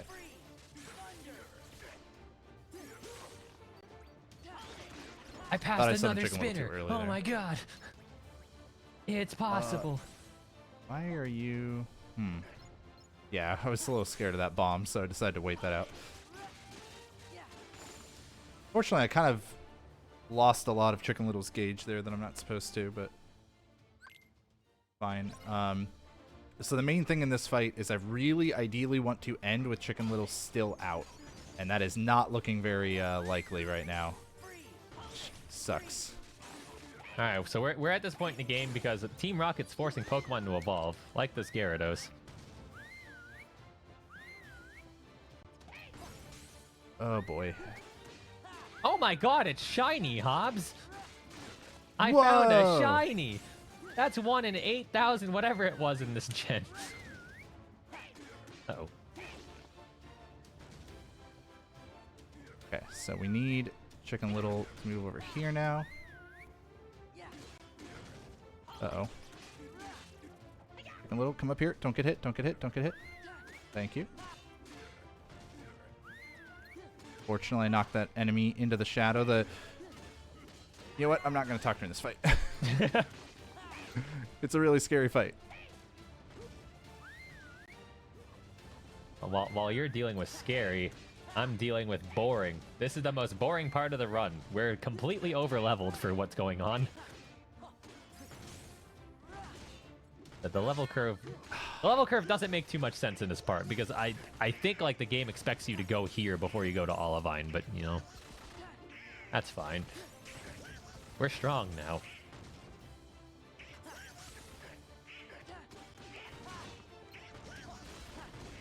Alright, so unfortunately I did lose Chicken Little. But at least we didn't die or anything. So, because I lost Chicken Little, my drive gauge has been depleted. And if I'd kept Chicken Little out, it would have given me all of my drive gauge back. So as a result, I'm not going to be able to use Valor Form in this next section, which means I'm going to lose a lot of time on running. Need to throw a potion there. That was frustrating. Oh, come on. Right? Uh-oh. Uh-oh. Yep, I mistimed that. I thought that was coming down a little faster. So, first death of the run. That wasn't intentional. I was about to say, lies! You Yeah. have died. Thankfully, that's not the most costly, but it's not great. Okay. Those enemies are very obnoxious sometimes.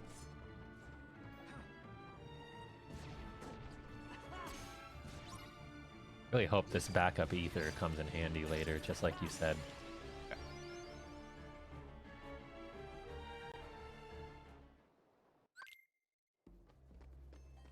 Yeah, so right now I would have gone into Valor form, so all of this distance that you're about to see me run, I would be running significantly faster. And then I would actually use Valor form on the upcoming boss, Barbossa, but it's not as big of a deal that I don't get to use it on Barbossa. It's more about all of this running there. Loses me actually a decent chunk of time. What are these notes? If late underground on 6 to 11 DB special, use L2 strats. What am I talking about? L2 strats. Just get out a PlayStation controller and use L2. But what about my E2 strats? I definitely wrote these notes as if I would run this game forever and never forget anything.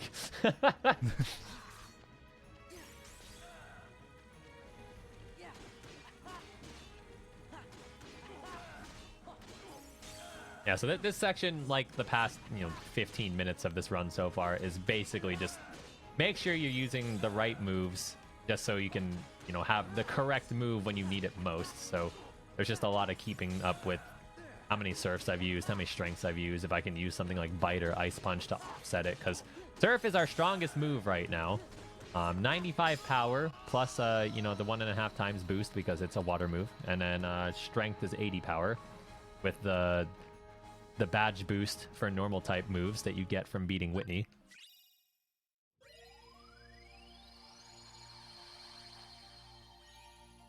All right, we beat Barbossa. That fight is not too difficult if you don't have Valor form.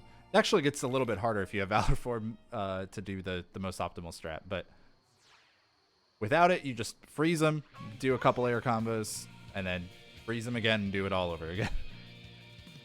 And now we get some banging music. I don't know whose audio we're listening to right now, but Richard, if you feel like switching it over here. My music's got a hot terrible. track right now. You mean we're not in land Well, for actually, you yet? now that you said that, Oh no, the competing tracks. we're not in the radio tower yet, though, so it's not like Okay. the It's low not one into the high persistent. one. Yeah. Yeah. I will be offended if we're not on my audio track when we get there, though. That's the best part. So good.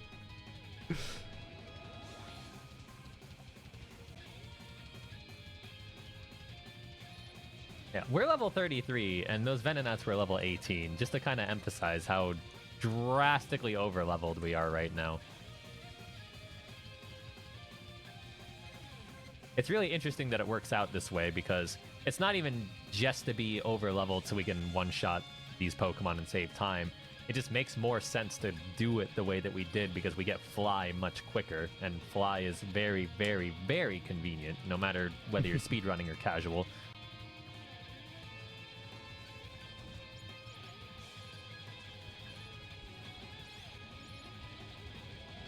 Can't wait to find out I made a typo somewhere, and even with paying attention to these notes as well as I have, I still make a mistake, like I have been doing.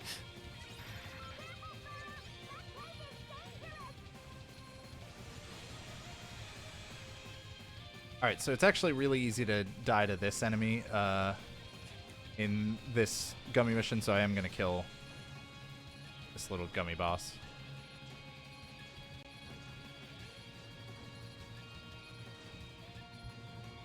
There we go.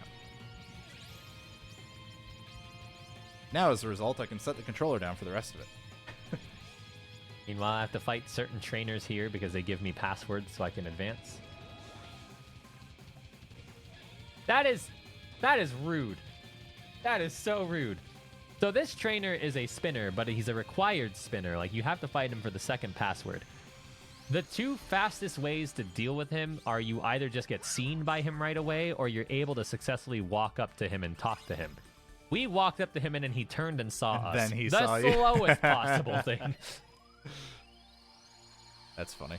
That's so rude.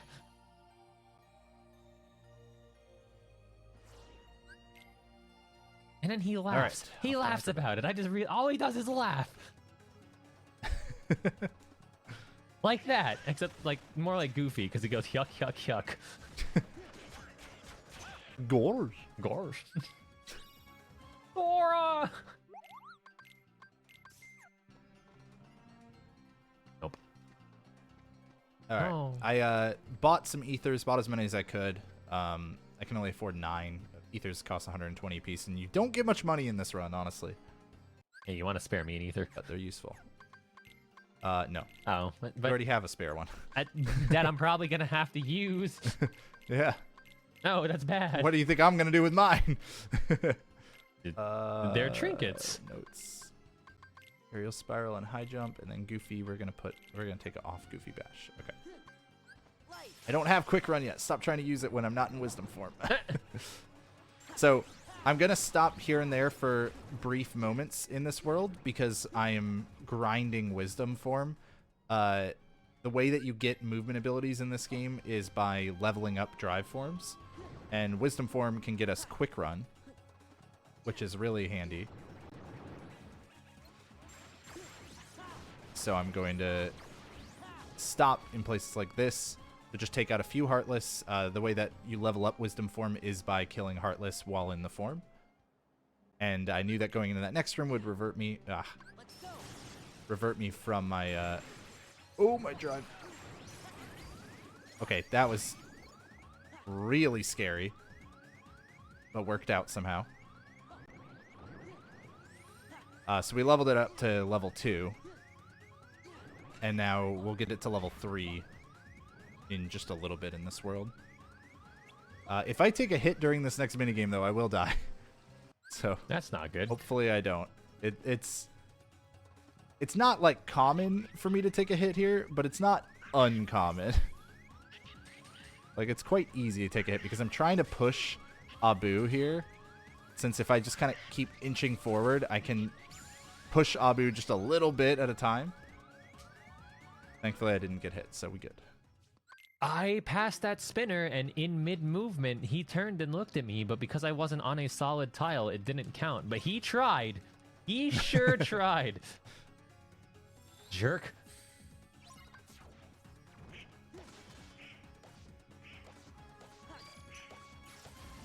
Alright, so we didn't use much of Reflect in the last world, but it is a very good ability that will block an enemy attack, and if you actually, successfully block an enemy attack with it, you will deal a bunch of damage. And not only has it always been pretty good... Oh, Donald! Oh, Donald. Oh, Donald. Donald used Thunder on... He's supposed to be on Sora attack, I thought. How was he not?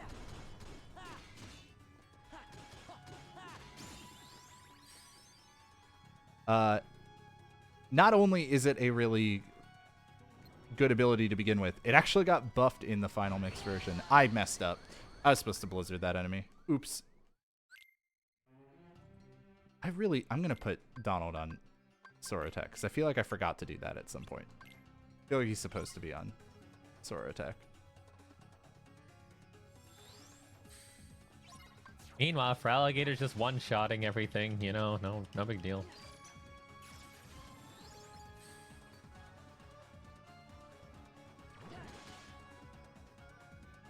Going through a lot of our surfs.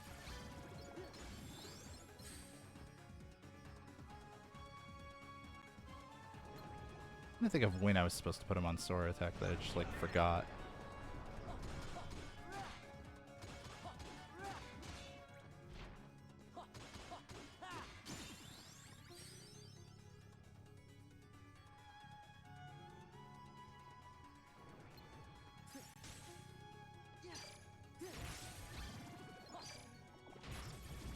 So there's this radio signal that's coming out from here, and that's what's forcing the Magikarp to evolve into Gyarados.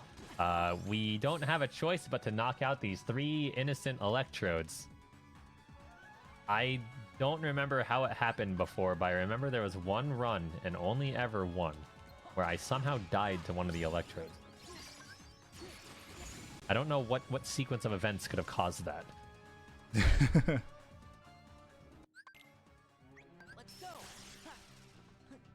I think it was something like I got crit by self-destruct like twice or something.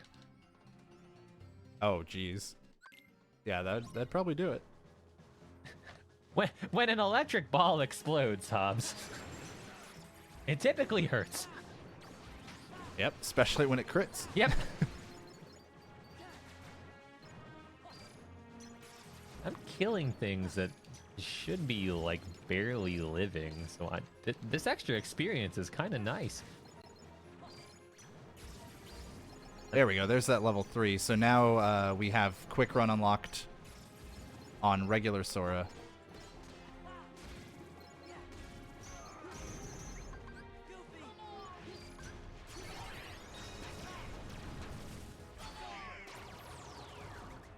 Ha! I critical the electrode. That's what you get for whenever you killed my run before, you jerk.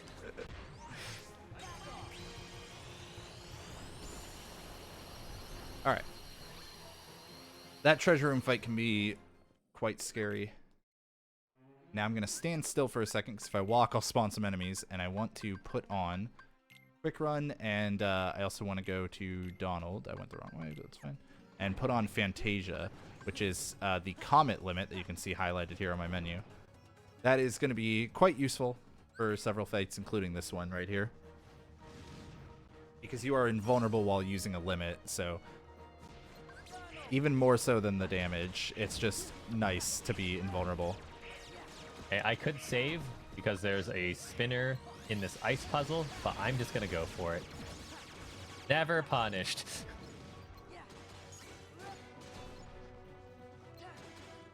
There's no way, absolutely no way to avoid that spinner. Unless you're doing a speed choice run, and you have to fight a different trainer anyway. It's really dumb.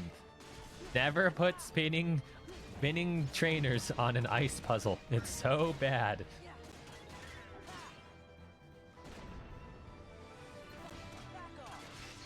Oh, wow. Oh, that was a crit. Okay, never mind. I was about to say, I'm not that over-leveled. All right.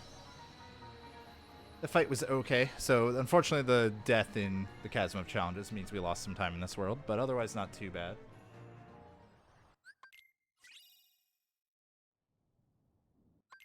Now we're heading to our final gummy mission for a while. It's not the last one in the run, but it is the last one for another, like, hour plus. Which is very appreciated.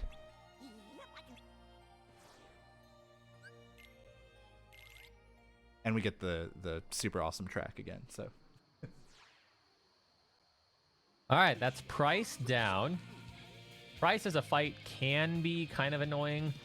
I don't think you can die without the universe offsetting your terrible luck by collapsing an entire, like, Delta quadrant. But, like... Yeah. So it's not one that you typically would save for in safety. I don't think there's any fights I'm going to save for in terms of safety until we get to the Elite Four at this point. Actually, no, that's a lie. I will save before Claire. Claire, you can get unlucky.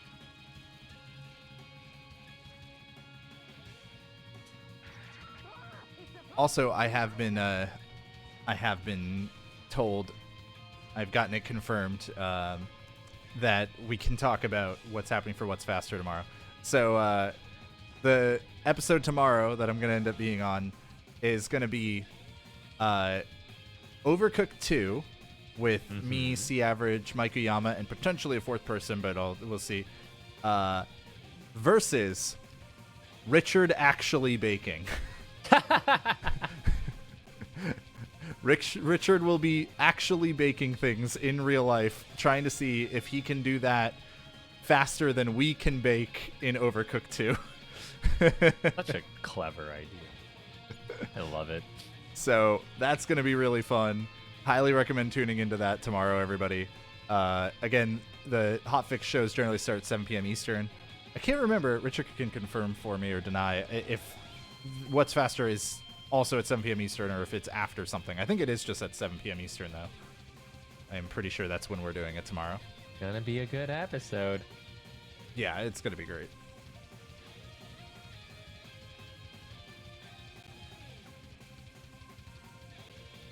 Use rare candy if no spinners on late candy strats. What is late candy strats? Also, Richard was like, I will win. He's confident. He will win with the bacon. And I have gotten confirmation that it's at 7 p.m. Eastern. So, again, tune into that, folks. It'll be fun.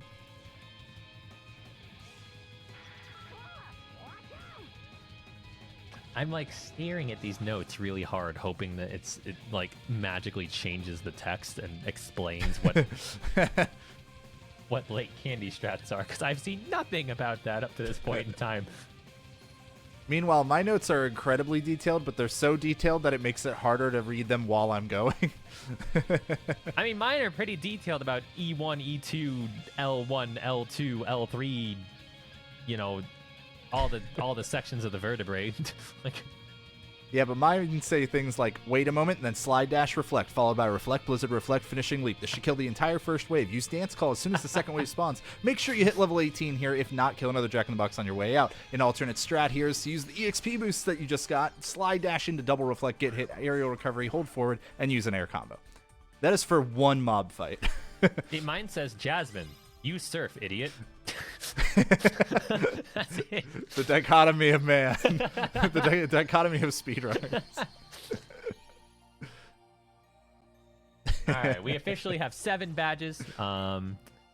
The Goldenrod radio tower is about to come up. Some of the best music in the game. One of my personal favorites. Okay, Donald goes to Goofy. We're going to take Jack's items. We're going to not customize, that's later. We're going to we're going to take off upper slash, put on finishing leap, and just experience boost. Okay. On any strats besides E2, L2, go shopping now. Wait, why? Even without knowing these strats, why? I mean, it doesn't affect me, but I'm so, what? This is why I never got the time that I wanted with this route. This is bad logic. So I summoned Genie back there just because that's another fight we can take a death in, and it's just faster to have your party members out of the way so that Donald isn't trying to heal you, Jack isn't trying to attack the enemies. Now I didn't see where my experience level was, so I'm gonna try to do the XP boost. Everything's right in the world. Really wish that this weren't an actual gallon of water, because I really need a sip of it. Oh, that did not catch both of the enemies, but the other one jumped to me. Yay. Alright, so this is the dance call limit. It's incredibly useful. Why does it make that noise? There we go.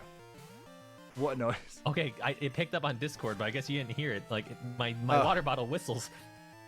Oh. That's funny. It sounds not very convenient. No, it does not. I can already knock out someone with this. I didn't see if I hit level 18, so I'm going to flash my menu real quick to see. Yep, I did. Okay, good. I was like, there's no way I didn't, but just in case.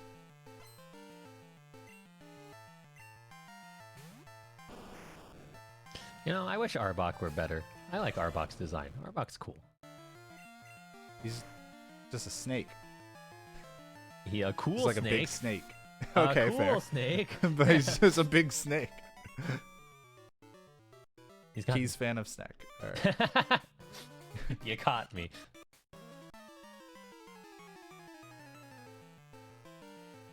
Okay, I might be a little more quiet in this part than I have been, even though it's not really a hard part, because man, if E2 do this, if E3 do that, if L2 do that, otherwise do this.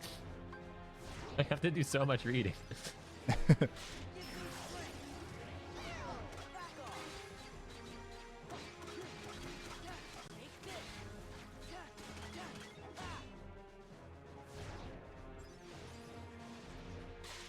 Meanwhile, I'm also focusing on my fight. Fight only if high strength roll. Alright, I understand that part of the notes at least. I got killed. I thought I was going to auto-revert there, and I didn't. Oh, dang. So I should have done a manual revert, but I thought it was going to automatically revert me, and the strat after that was to reflect that attack that was happening and then go into a Trinity limit. But Unfortunate. I also need to intentionally get hit here.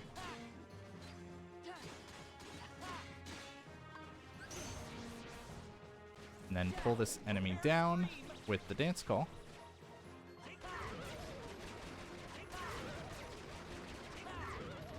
Alright, am I gonna do enough damage to use Bite instead of Ice Punch? I don't think that's even remotely. Ice Punch it is.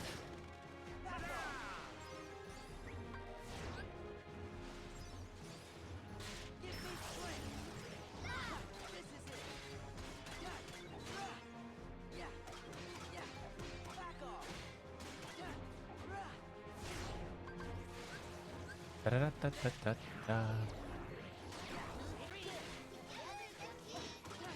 Yeah, this segment's kind of a slog. Like once we get past this, like it'll pick up a little. But all the rocket segments in this are a slog, minus the one fight that killed us earlier. Ooh. This is scary now. I messed up slightly. Okay, I was like, if he didn't die right there, then I was in trouble.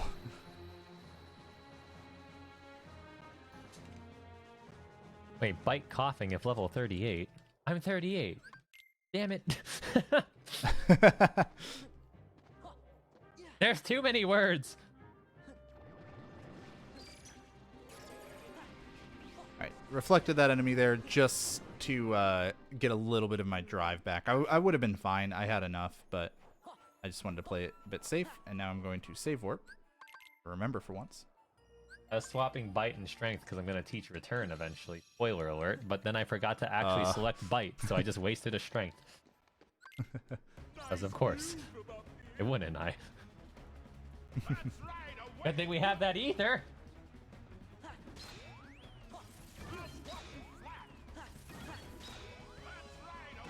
Alright, so this fight is incredibly long. Quite boring and annoying and extremely deadly. Basically the worst combination of things that it could be. Sounds like it, jeez. So I have to listen to a lot of audio cues in this fight to know which move Oogie's about to use. Because if I were to get hit by that punching bag that he's been using, it would be a one-shot. Oh.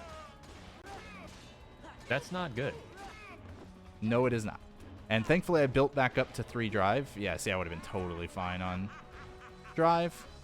Because I'm going to be using Chicken Little to help keep me safe in the second phase here in just a moment.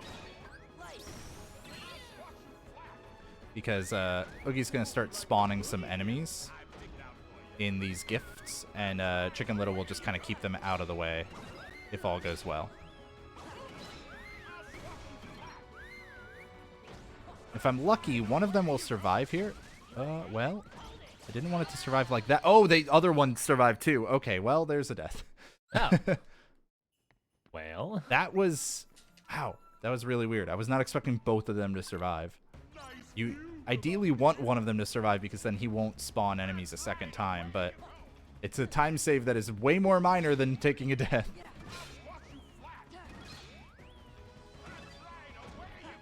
That sucks. I think my PB died in this fight, though, so not the end of the world, I guess, but...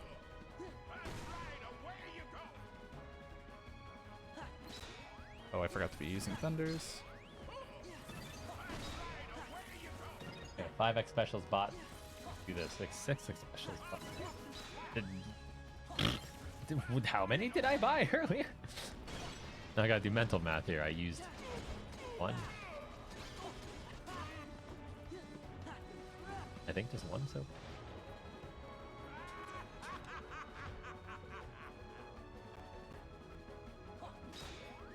Okay.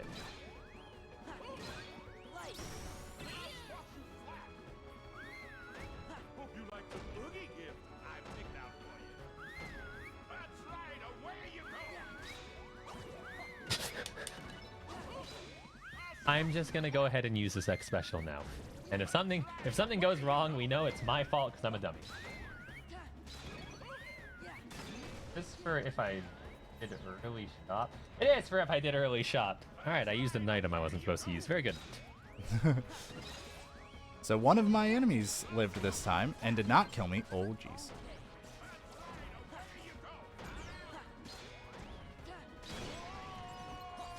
So I actually skipped the second presence like I was talking about. And you always expect Chicken Little to die either back when he did or now. So it's not that big of a deal. On L2 strats, center and shop now. When does E2 shop me? I need items.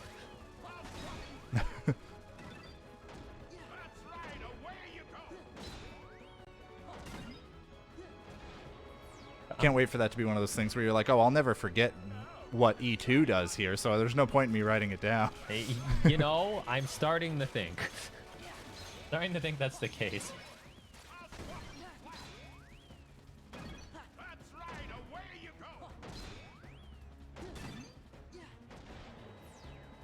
Alright, so Oogie can move either once or twice here. It is more lucky for him to move just once, so that's good.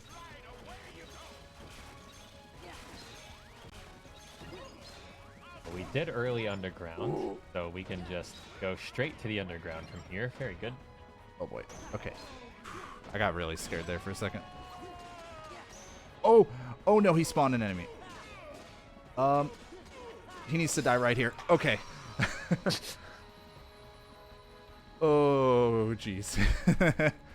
That white knight that he spawned could have easily just turned and killed me right after that combo. And now we're going into kind of a rush of a bunch of different worlds. No, I was supposed to warp to Twilight Town. Thank you. Because now there's no more gummy missions for a while, so it's just go, go, go. This fight in particular is quite difficult. I'm gonna do my best on it.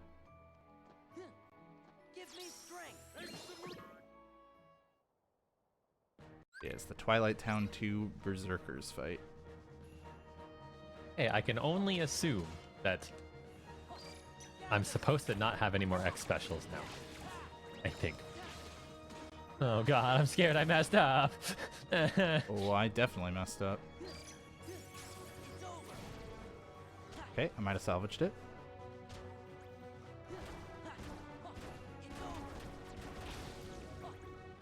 Bob sent out Meganium.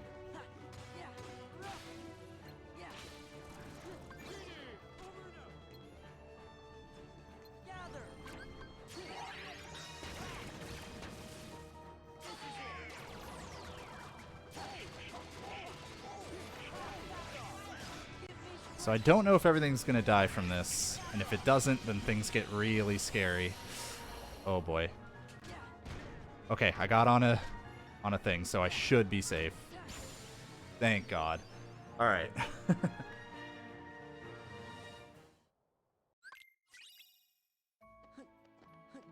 right, that could have gone a lot worse.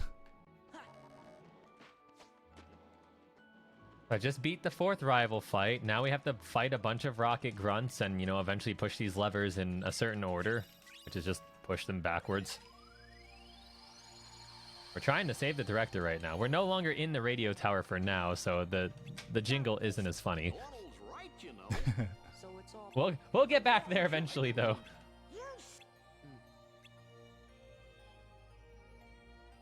Oh no! You're right, Chipper.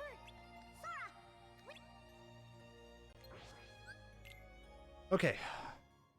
We're heading to Hollow Bastion, mostly to go to Space Paranoids. Let's go. But I get to do this fun fire thing on the way. And hover in the air there with Wisdom Fire. Ah, finally! These notes talk about E2 strats. Hooray! Hey. It took so long. Oh, wasn't holding back. Ranked muck on E2 strats. All right. All right, past keys.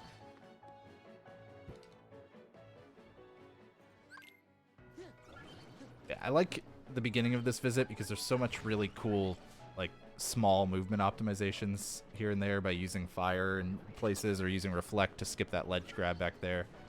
Optimally, you actually use a thunder to skip it because the animation's a little bit faster, but It's harder, so I'm not doing it. Understandable. Yeah, a lot of little movement things that I think are fun in this section, but Meanwhile, in I'm general, beating up a it's fun. criminal organization underground. The movement is pretty straightforward, and there's nothing fancy I can do. But right after all of this movement, I am heading to Space Paranoids, which can be extremely brutal because we have to do the light cycle minigame. And on critical mode, you get 2-shot by that minigame. Oh, jeez.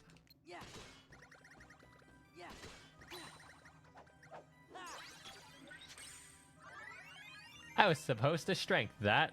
I killed it anyway, but I don't know how bad that is for my PP yet again.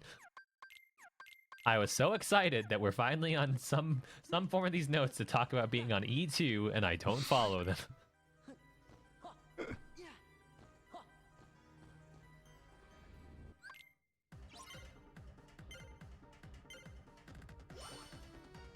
So not too much going on here. We are soon going to get access to both Master Form and Stitch, two tools that we're going to definitely make use of in this run. We can actually use a Dry Form Explosion to destroy that box instantly instead of having to combo it, which is neat.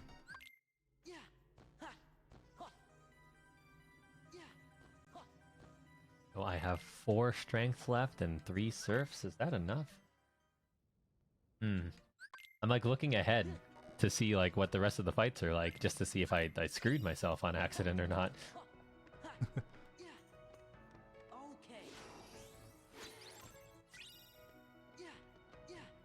I hope I didn't. I think I did. All right, light cycle time. So there's 2 phases to this minigame. The first phase is random. The second phase is not. Oh. And if you take any damage in the first phase, it will carry over to the second one. Okay. That was scary. Oh. All right, we're good. Sorry. That was funny. But yeah, so I'm coming into the second phase with full health, so that's good. The second phase is way longer, and if you're gonna die in it, it's usually at the very end of it. So it's a big time loss if you do. Which is why I'm always so scared of this. But there are some cool little movement things you can do in this minigame. These green enemies, there's kind of a rock, paper, scissors thing going on. If you attack their shield, you will get launched, which means you can do it right before you turn, and you'll actually like boost down the hallway, which is super neat. Good movement, me. I just had everything straight forward, and then I took 2 extra steps because I... Straightforward. Yeah, straightforward. Yeah, you took 2 extra steps straight forward. Yeah, except, you know, backwards. But that's okay. And get another one of those boosts here. You can get a third, but I don't go for the third because I'm bad and scared. I got hit. I'm scared now. I'm very scared because usually where I get hit is later than this. Is everything okay, friend? No. Oh, Okay, yes. okay. Okay. And these things won't hit you, but I don't care. When I'm this low health, I still always hit the guard. Just in case. We're so close. We're 1, 2, 3. 3 fights away from getting back to the best music in the game. Meanwhile, I'm going to be using Stitch here in order to do some experience boosting. Which basically means I need to be below half health to get double experience gains from enemies. And I'm going to be trying to get... within the next, like, basically 45 seconds or so, I'm going to be trying to get to a little over level 23.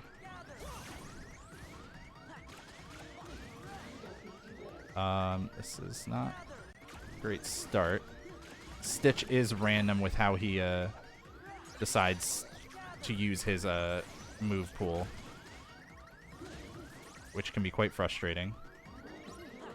But I mostly just need to get to this third wave as quickly as possible because now enemies will spawn infinitely. And I want Stitch from this point onwards to just refill my MP as much as possible. It's a good start. Did it. I found a spot where I substituted a strength for a surf and a surf for a strength, so I am even. Never punished.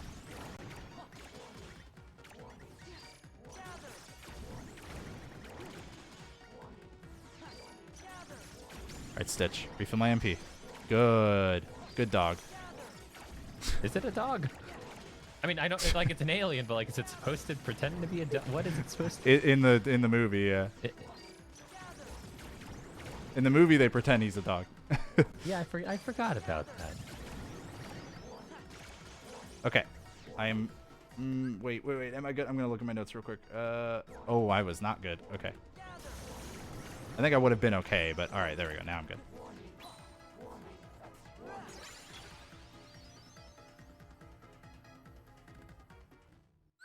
So if I hadn't had to pause and look at my notes there for a second, Stitch actually cooperated, and the third like screen portion of that went really well.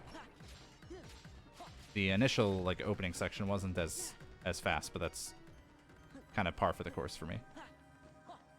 Oh, finally! If E2 strats, walk to stairs, take elevator, and shop. Yes! I was so scared. Because what you said I might have done is something I totally would have done back when I wrote these notes. So like. So I'm grabbing an optional piece of armor called the Gaia Belt. It just provides me some extra defense. Runners that are really good at this game never use any armor, and I already have 2 pieces equipped. So. And now I'm going to do a fight that I unfortunately can't really talk about while I'm doing it. Ah, well, that gives me a chance to talk about this TM I just got. I got TM27, which you only get if your Pokemon's super duper happy with you. I just got Return. It does more damage the happier your Pokemon is, and that becomes our primary attack from here on out. Return is very, very good.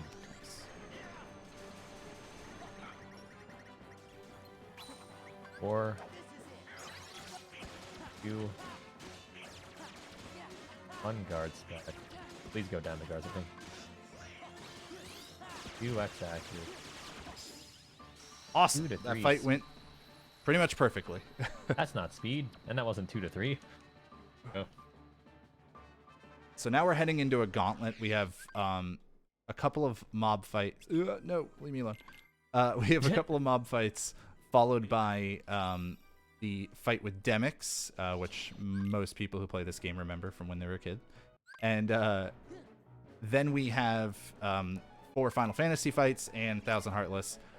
It's all incredibly scary, and I could easily die at any moment in any of it. So we're going to try not to do that.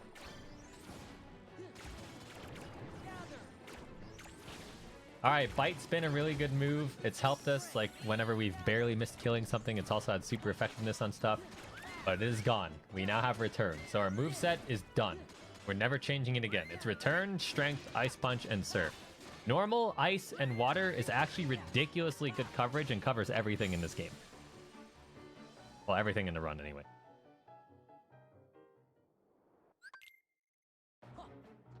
All right, I'm going to be much more quiet throughout the rest of this world because I got to focus pretty hard. This fight can be really cool if I do it right. I'm not going to do it right, but I just wanted to, preface it because it can be really cool. Yeah, Return becomes such a powerhouse for us that, like, we get max friendship, we get the badge boost from beating Whitney, so, like, we get normal move boost. We're also going to pick up a pink bow. Right. What have you done? I died. Oh, no. We're going to pick up a pink bow at the end of this section, and that is 10% more damage than normal type moves. So it just becomes a ridiculously powerful move. Much older routes that utilized Feraligatr as the main Pokemon would pick up Earthquake in would pick up Earthquake right before the Elite Four and never pick up Return. But now we don't even need to do that.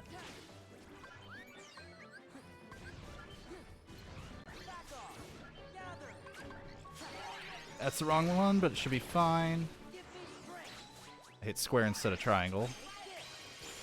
But we good. All right. This is a range. Come on, it lived on one. I did say it was a range. Even though I just used Chicken Little, I already built my drive back up to 4 so that I can use Limit Form in this fight. But first I'm going to use Trinity Limit after I get some of these forms out of here. Oh, come on. I literally need one more of you to die. Thank you. Are there any strats in vanilla that aren't viable in rando and vice versa? Sorry, I can't answer that right now, but I will in a moment. Yeah. When you can.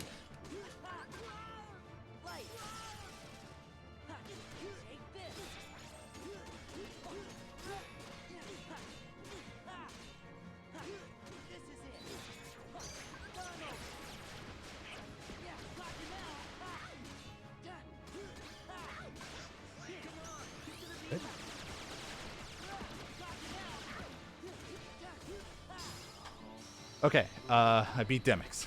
And now I Nice. have a menu to do. Put on Nether, Vicinity Break, Flash Step, Reaction Boost. Okay.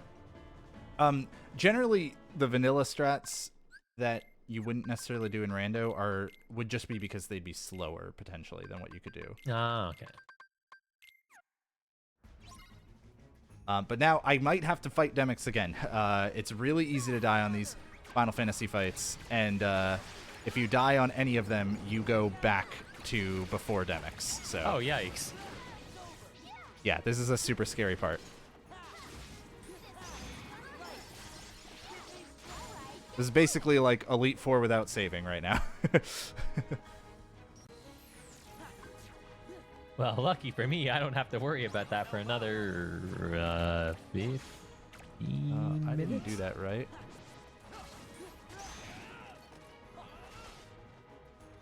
Okay, we're gonna improvise because I messed up.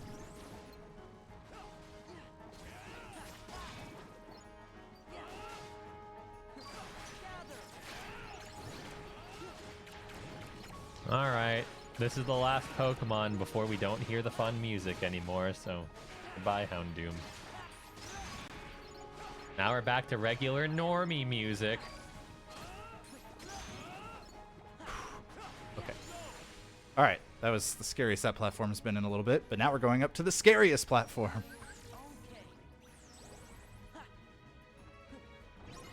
All right, we did it. The radio tower saved.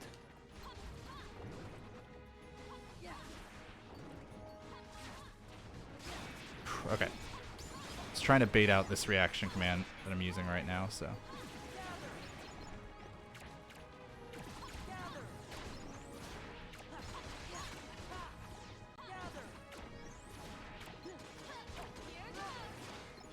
I'm so Oh, used I thought to that speed was- choice that I didn't realize how much text There was that. another way. I'm so spoiled by mods.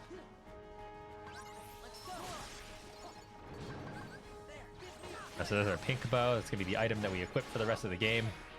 Really good item.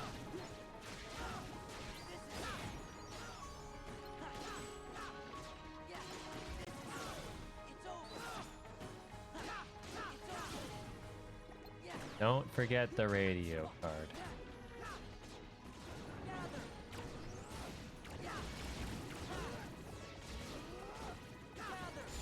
Okay, cool. I survived Final Fantasy fights. Nice.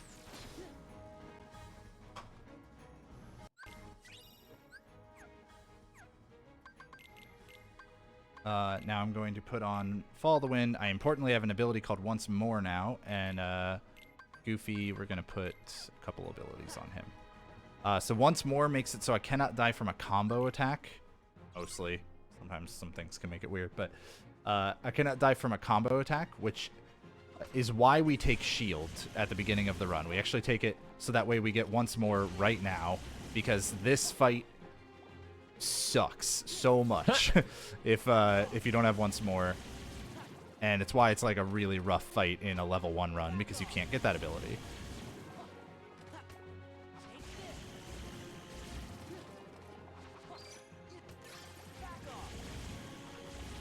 All right, this is probably the most movement-based thing in the game, and like the second's probably like the end. See, even with once more, sometimes you just will get killed out of a combo anyways. Aw, dang. Yeah. But at least that happened then and not 950 enemies into this fight. Because that can happen, and often does.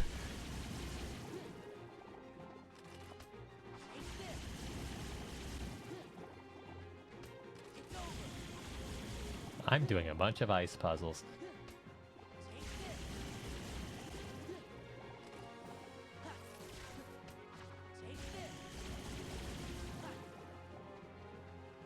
Oh, this... I'm gonna try to do this swag movement here. Oh, I already bonked. Never mind, it's dead. Oh my gosh.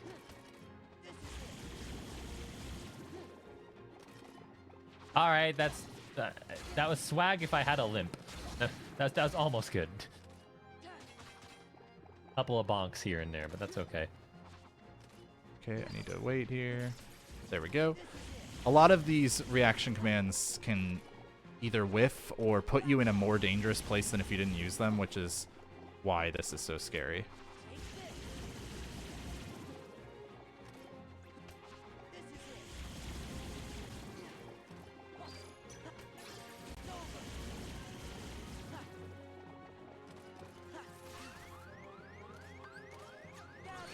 I messed up. I didn't pay attention to the fact that I didn't have enough drive yet to use limit form to save myself.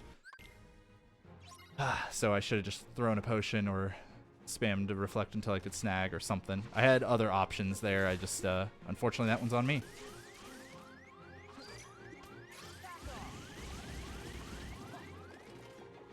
I did not realize until just now that my notes were wrong in one part. It's not going to affect me now. I'm just looking at it and I'm like, no, that's wrong. That's entirely wrong.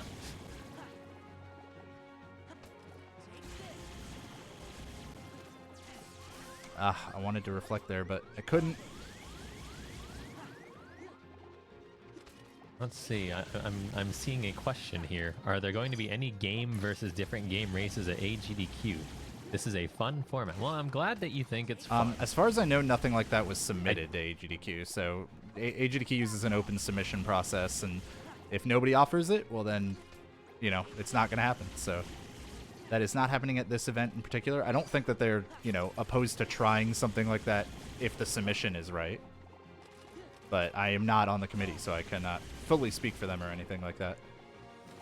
Cannot speak for them at all. Now, if you're okay with races of the same games, JHobz and I are both doing races at GDQ. Yeah. Oh boy. Oh boy. Oh boy. Oh boy.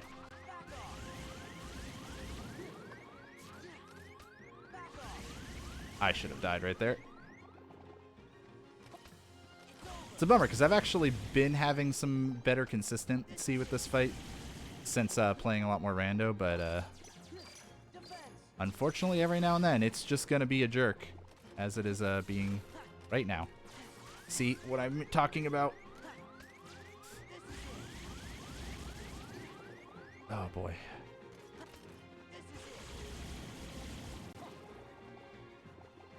It's all them left. I have like never seen that. Jim. I never understood why there's a boulder puzzle in Claire's gym. All right. It's a 2-floor boulder puzzle. Like, you have to push things like all over the place. It's so dumb. Oh boy. Yeah, that fight's super rough, and we don't get any break after that. Really, we go straight into Beast Castle 2, and we just gotta kind of keep moving on. Fortunately, lost a good like 4 minutes or so probably there. 3 to 4 minutes, something like that. But that's critical mode. It's very hard. It's fine. That's fine. You're giving me a buffer because I think you have a better chance of meeting estimate than me with this We'll see. for alligator. Who knows? I do have a spare rare candy, and I know where to get 2 others. I might genuinely do it. I just don't know. Because the thing about Pokemon runs that some people might not realize is sometimes you don't necessarily want to be stronger than what you are, because certain trainers have different AI, and if they reach like 49% or less health or something, they might be more prone to doing a move. So that might mess up some of your setup. That might mess up some of your avoidance of certain moves. So I don't want to accidentally make myself too strong to where I mess up a fight later. All right, I'm gonna bounce between these rooms several times here because I'm actually manipulating some enemies to spawn in a later room. The enemy in question is called a bulky vendor. It's actually what spawned when I entered that previous room for the first time, but we don't actually want it there. We want it later when we can use EXP boost with it. Make it. All right, I'm saving for the first time in a while because Claire isn't necessarily a bad fight, but if things go wrong, they usually go horribly wrong. And you to you.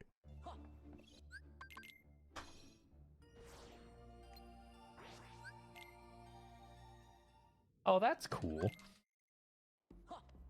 Richard's telling us that there is actually a submission of a different game race.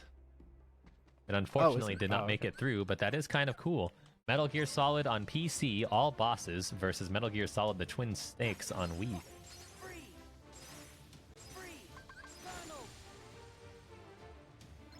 Right, I love seeing stuff like that. Yeah, I think that's super cool. Some quick menuing at the end there to switch my party members, since you have just enough time to make it happen. And now we're heading into a fight that, not like super at risk of dying or anything, but I could, but it's not really that likely. But I'm very bad at. So I might like just have to chase this boss for a while afterwards and lose some time, or at the end rather.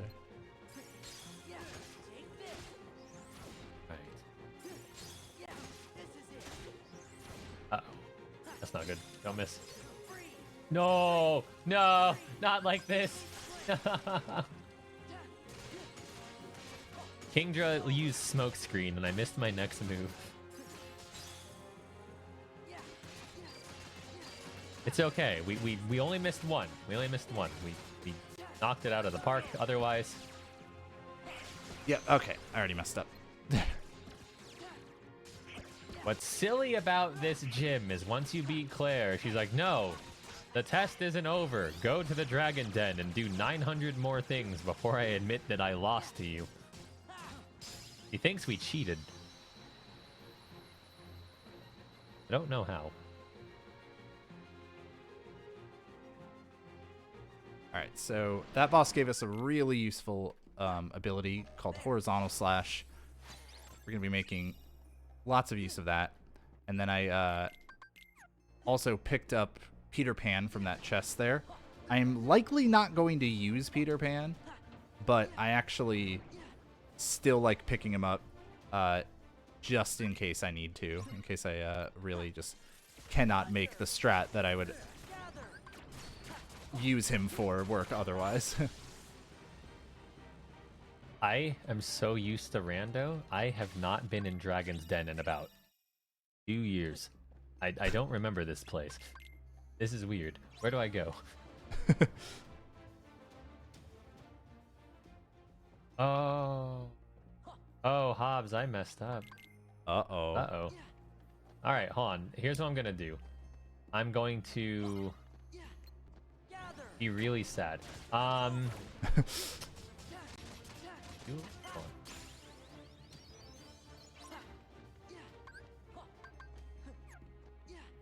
Right. Alright, so here's what I'm gonna do. This is silly. This is a silly thing, but I'm doing this. I'm gonna teach Whirlpool over Ice Punch. I lied. What? We're totally teaching a different move. And here's why I'm doing this. I never caught a Poliwag, and I mixed up old strats with new strats because I need Whirlpool to get to this place. So this is the only Whirlpool that we use in the entire game. So we are going to immediately unlearn it, go buy another Ice Punch TM, and call it good. Stitch, lick me. Thank you. I needed him to lick me to refill my MP there because it carries over into this next boss fight. A boss fight that I'm also really bad at because it's basically the same as the previous one, but worse. So the strat for this fight is really cool if you can pull it off, but we'll see how I do. Can't believe I mixed up in like 2 different rounds.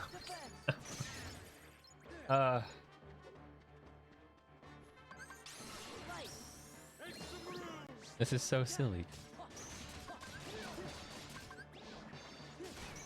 I don't know how much time this loses me, but you know, that's fine.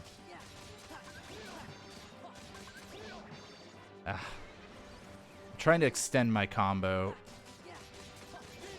Oh, by dismissing Genie like an idiot. That is not what I wanted to do. This sure hurt my feelings. I was trying to stay away from that teleport, but... Okay, Keys, I'm dying more to make up for your mistake. Thanks, I need it. I hope you don't need that Ice Punch for anybody like that Lance guy. Well, you see, that's why I'm gonna learn all this. Like, I'm gonna... Instead of going straight to the Elite Four right now, we're going to unlearn Whirlpool at the move deleter, fly back to Goldenrod, buy another Ice Punch TM. You see, we're going on a world tour here.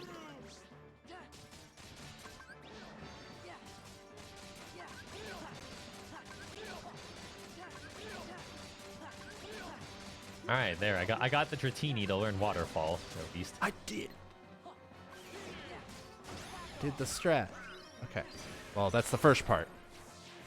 That's usually not even the part that I have the most trouble with. Fair escape. When do I use an escape? I think I do anywhere. I'm confusing myself. Wait, no. Need to stall for my SP. Everything's okay. We're gonna go to the move deleter. Yes, you are the move deleter. Very good. Yes. Help me unlearn Whirlpool. We don't need it anymore. What do you mean no? I was mashing A! What do you mean no? That thing had 1 HP left in that phase. That's so frustrating. Alright, so now I really hope Donald doesn't die. Or Jack, for that matter. Alright, good.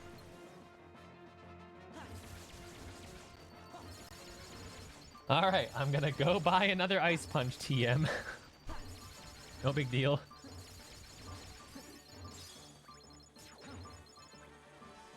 I cannot believe I forgot the Whirlpool part. I was like, yeah, Dratini learns Waterfall. I don't need anything else.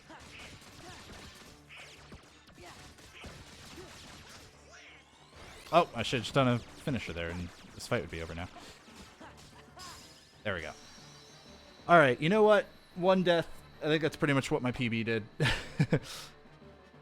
This fight's hard, like I said, so. Alright, now I'm basically almost caught up to where I was supposed to be. Let's see, use a Super Repel. I'm gonna throw this Escape Rip away. If I regret it, I regret it, but I don't think I need it anymore. Do you have enough money for the TM? Oh, absolutely. I bought it already. Good. Oh, you did? Yeah. Oh, okay. We're good. We're good. I was like, that might be a problem. I also have a bunch of TMs that you don't normally sell anyway, so like I have access to the money. Wait, Goofy wasn't supposed to be on sword? I'm so confused. Okay, I'm gonna move these back to place before I forget. My goodness.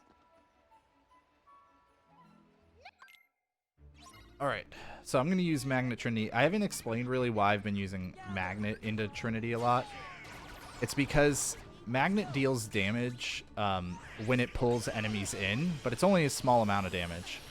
But if you can use a move like that major drive from the Trinity limit right there, that will knock enemies out of the magnet, then they'll get pulled back in from the magnet, dealing damage to them again, and then they get hit, so they get knocked out, so they get pulled back in again. It's really cool, Give me strength. Hurrah! and it basically helps you deal a ton of damage and also get a bunch of your drive back in a lot of situations. And now here are the bulky vendors that we manipped for earlier. Let's go. And I got hit there intentionally so that I would EXP boost that second one.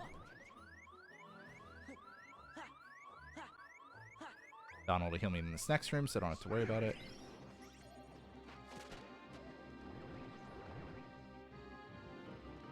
There's some sort of fancy movement that I can do for like really good repel timing, and I do not remember what it is. I think it's like do this.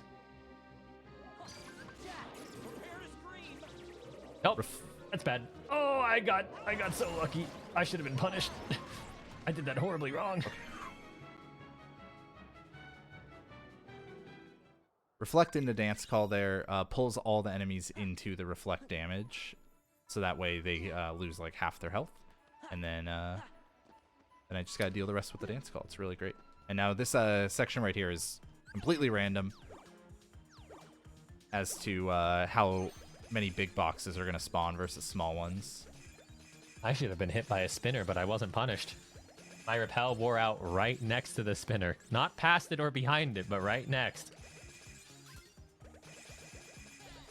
Oh, normally I would kill Locke, but I couldn't there because there were some big boxes that just happened to spawn. Unfortunately, he got rid of a green one, but you know what? I got really lucky with two really big ones spawning, so I'll take it. Wow, that was actually really good. It's very good luck.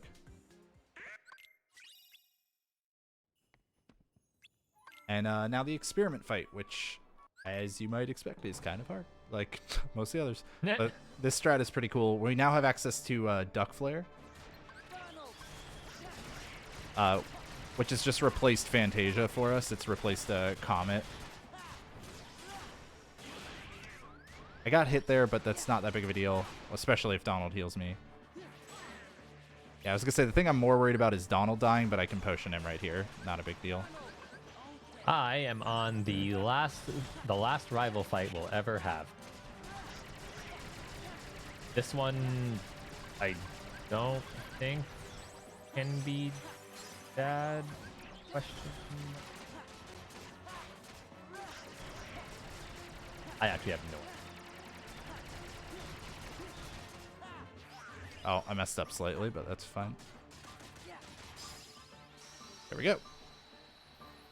That was a pretty decent world overall.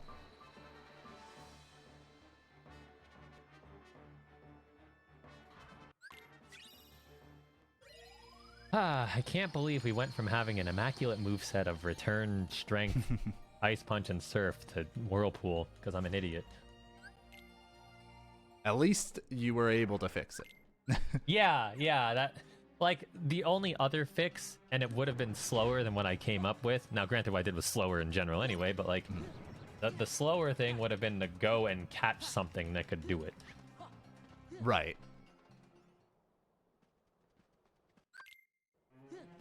And I only have regular Pokeballs anyway, and we're, you know, in a deep part of the game, so it would not have gone well. Yeah. That's when you just fly back to the beginning. Yeah. Just go back for that Poliwag. Yep. All right, I am into the carpet section of Agrabah 2. These fights suck.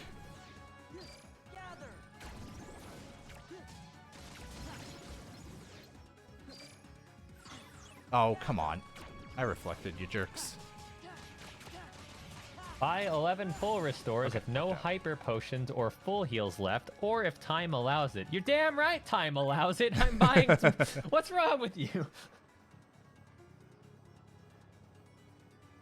These were world record notes at one point in time. Blah.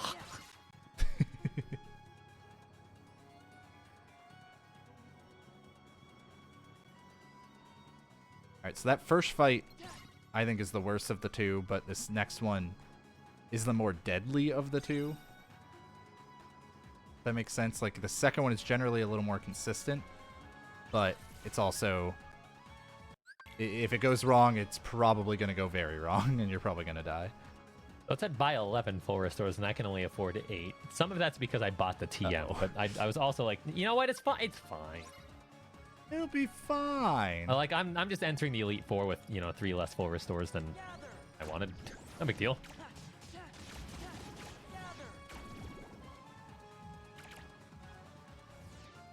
All right, so for the first of the Elite Four is Will. Will is a psychic specialist.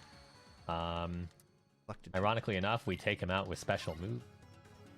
Ow! Ow! Why did you psychic? That's a bad start. We can't die on this fight, TM. I don't... I don't know if there's really... We one-shot everything except slow, bro. But I don't think we can. Okay, this time this is gonna go fine. I'm gonna wait longer to reflect.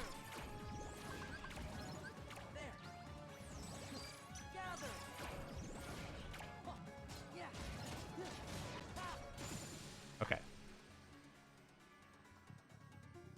There we go. Yeah, so like I said, if that fight goes wrong, you probably die. Return times 2 to 3 slow, bro. Hey, why 2 to 3? Oh, that's why. Oh my god! How much damage did I just not do? Was there a reflect or something? No, this gator just sucks.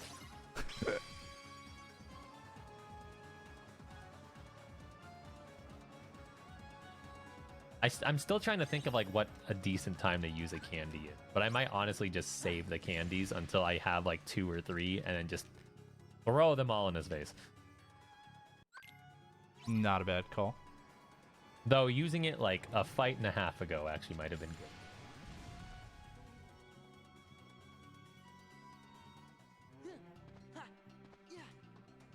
All right. So I have this auto scroller section now.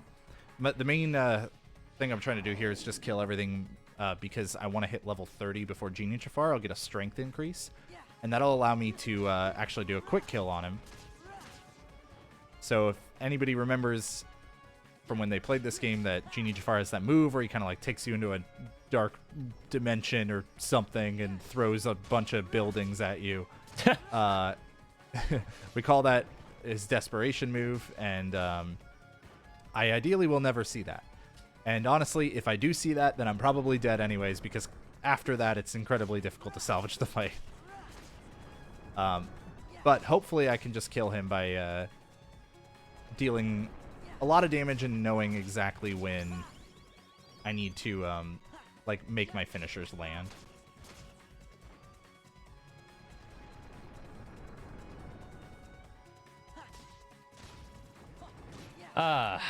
Ariados used double team, so I'm short 1 surf right now. Kind of a bummer.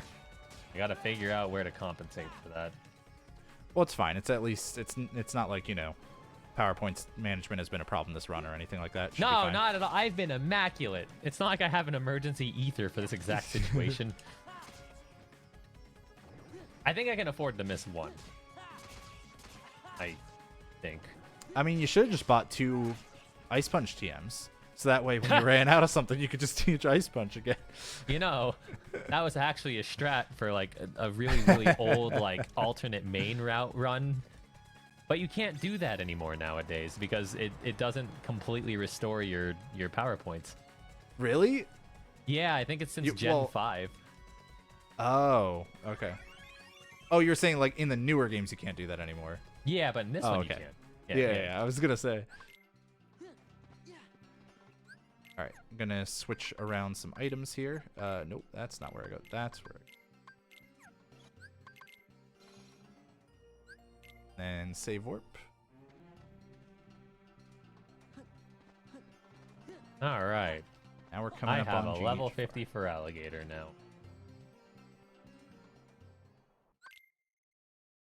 I could heal and then use my candy now and be level 51. I did none of that. Out of habit, I just went straight to the next fight. All right. I was not given a better opportunity than right there and then, and I still didn't take it. Yeah. Back off. Ha, ha, it's over. Oh, that's not how that was supposed to go. I might be okay. Take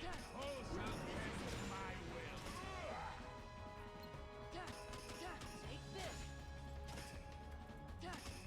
This is it.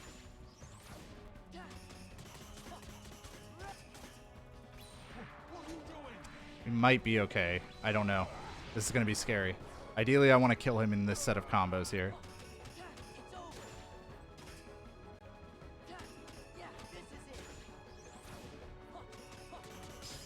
Okay, good. I'm I looking messed up ahead to slightly, see so- like if that one surf miss is gonna be a problem or not. So 1, 2, 3, 4, 5, 6, 7, 8. 8. How many do I have? What's that? Whenever Sora, Donald, and Goofy. I'll know in a sec. Hey, Sora, we're gonna try. And while we do. All right. I'm meanwhile heading to Beast Castle 3, where I have another fight with some dragoons and stuff, and then a fight with Zaldin. I've been meaning to learn a strat here where you actually use Master Form in this dragoons fight, but unfortunately I haven't had the time to learn it 6? yet. How am I too short? Oh no.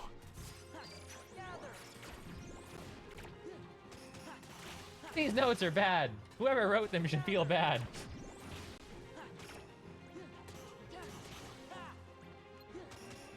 Hit me. I feel bad. Right. So I actually wanted to move way over here intentionally so that Donald would live, and I could use Mega Duck Flare to finish off that fight. That went pretty well, and now I'm going to go into Master Form and try to parry Zaldin with a double jump. We'll see if it goes well, and then kill him pretty much right after that. I got to focus up super hard for this fight, but it'll go very quickly if I do it all right, or otherwise I'll probably just die. Ah, classic. I need one more jump. Okay, he gave me easier pattern to deal with, honestly. It was just a little slower because I couldn't quite mash out 9.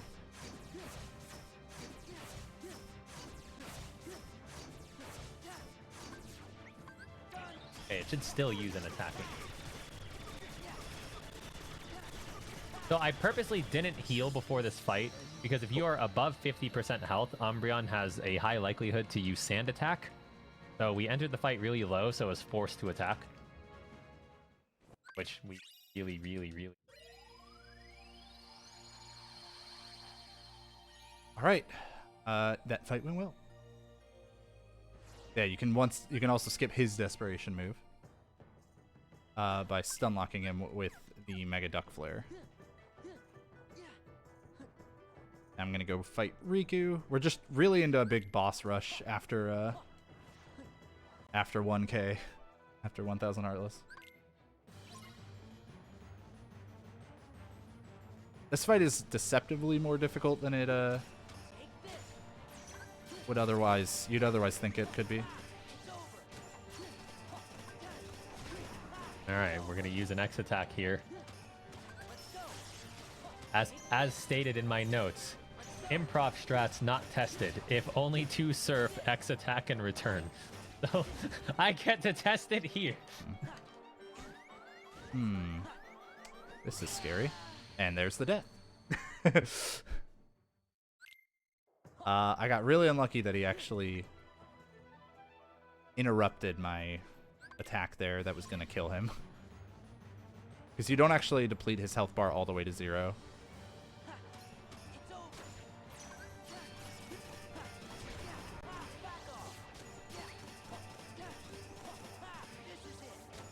All right, so there's only Lance left in the Elite Four, and then we're totally 100% done with the game because I get credits. There we go.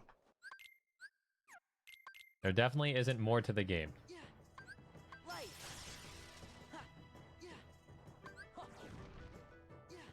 I'm definitely going to save before Lance because I'm pretty sure if everything goes slightly below average, then I have a slightly above average chance of dying. It's a good way of putting that. I want to see... I ironically want to see Hyper Beam here, even though it's a very ouch move. Because then I can set up an X speed and not deal with an Aerodactyl that can get lucky and get an ancient power boost. Ooh, that is not the move I meant to use there. This may not kill everything. Not nice. He crit. That's why I'm glad I healed. Rude. Okay, it almost killed everything, so Oh my that gosh. was fine.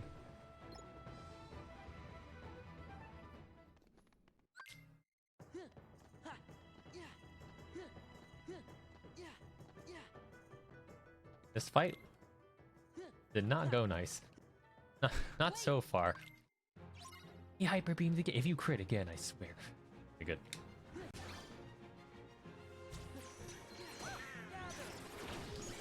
Don't love that Donald just died there.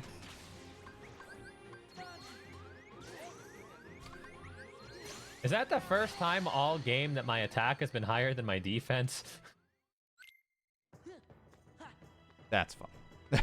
That's so sad. Alright, now here's Lance with his 3 cheater Dragonites.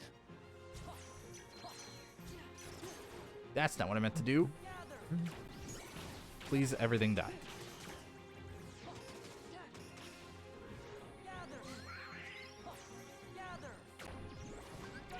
You know something else I just realized about these notes, Hobbs? This was back when Pokemon used to use in-game time and not real time, because this says sit through the credits and use the bathroom. That's funny. Okay, so that Ice Punch on that level 50 Dragonite is a range. Obviously, it's not a range when you crit.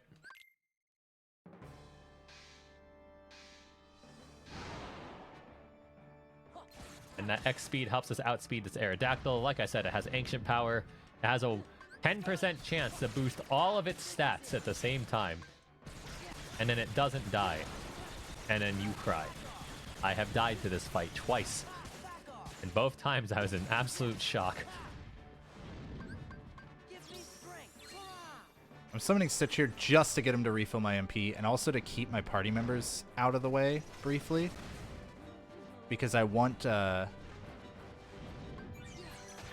to survive this. Unfortunately, he didn't anyways. Stupid duck. Hooray!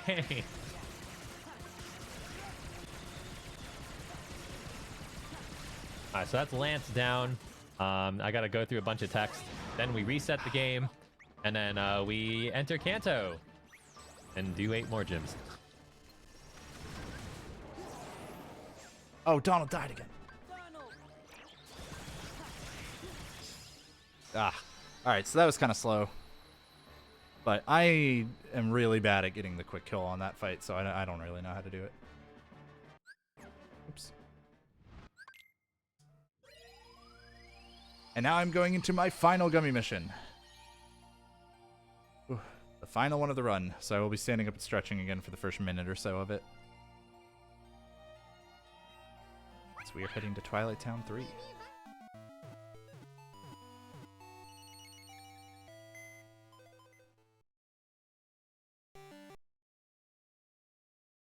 All right, back into the game after the reset.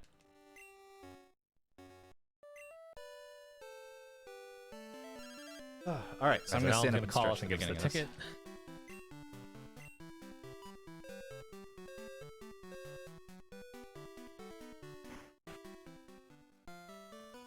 I'm so thrown off because I'm so used to us doing rando that when I walked in here and it wasn't like, hey, name your rival, even though you never fought him before. Like, all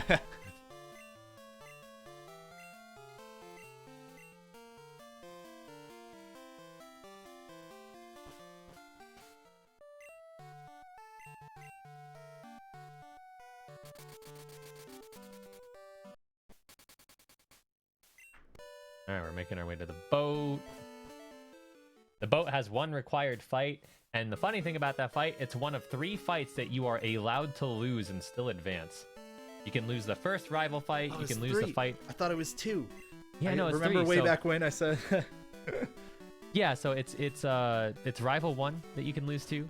It's the trainer on this boat, because if you wipe, then you could soft lock. and then Yusin for the Suicune side quest. Which that one's a weird choice. I don't understand why you can lose to him, but you know.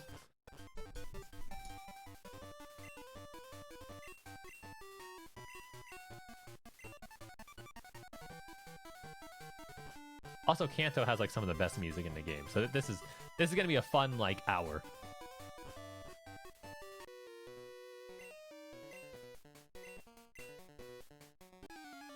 Yeah, I still don't know which one of us is ahead.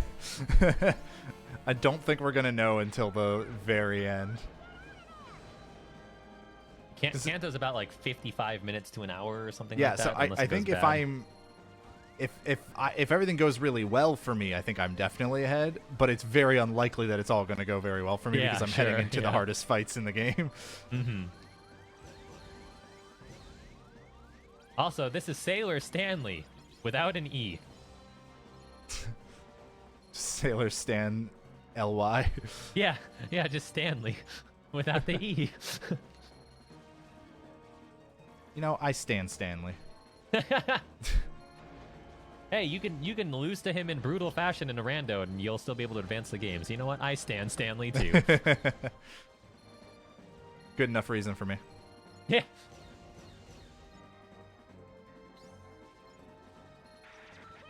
I'm pretty excited because one of my, it's dumb. Like it's nothing like fancy or hard to do, but one of my absolute favorite strategies of all time in Pokemon games is about to happen. So once I finish this boat, once I walk out, we enter Vermilion Port. So you just fly from Vermilion to Vermilion because it's faster than leaving the port manually. It's like when we save warp multiple times in this run. Mm-hmm. Just warp into the same world. All right, so You do- I'm gonna just prep people for this next fight because we've used Genie a couple times in this run, but you're really gonna see the usefulness of Genie in this next fight. Master Form Genie combined with a Magnera can really do some funky stuff and destroy enemy health bars, while also still like building up his drive gauge so that he sticks around. This fight coming up is pretty much why we wanted to level summons throughout the run. Like they're useful in other spots as well, and like the boat fight, it's useful to have a higher level Chicken Little, but this is another good like reason.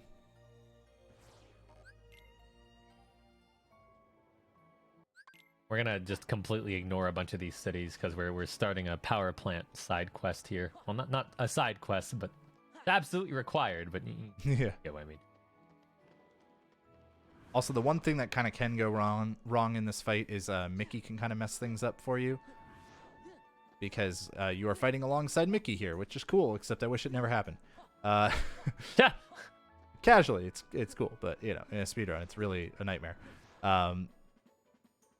So yeah, hopefully Mickey doesn't mess things up too much.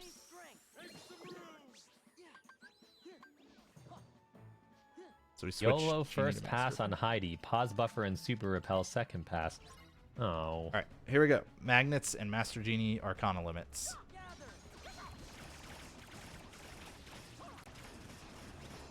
See those health bars melt.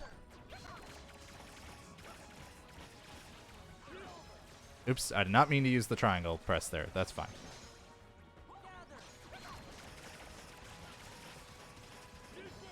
I wanted to use it here.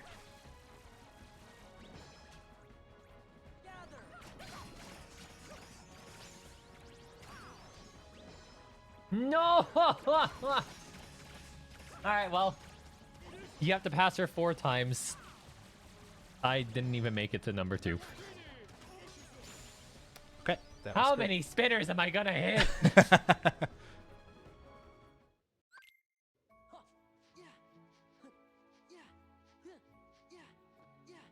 All right, other than me accidentally using the triangle button 1 or 2 times that I shouldn't have, that's pretty much exactly how you want that to go. That fight is really obnoxious without that strategy, so...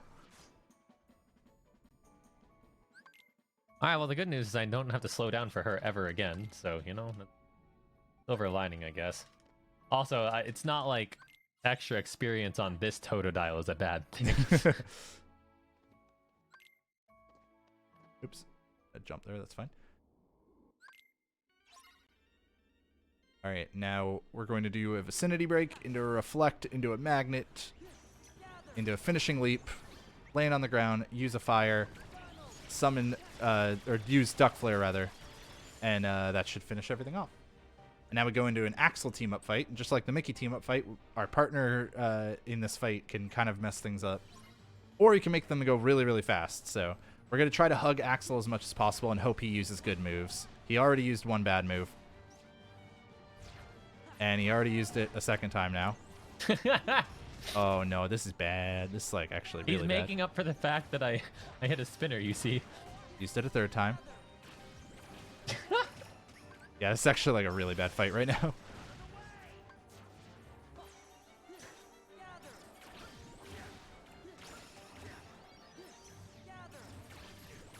Okay. Friendly reminder to everyone that those gray tiles to my left and right are not walls. You can step on them.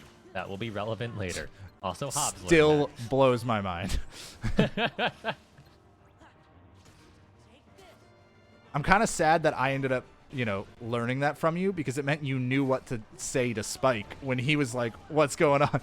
Otherwise, it would have been a lot more time loss for him, probably. All right, so yeah, this fight is going horribly, but at least it's looking... Oh, there's another one still.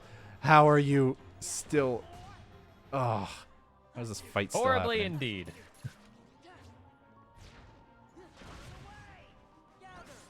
My MP came back. Oh my god.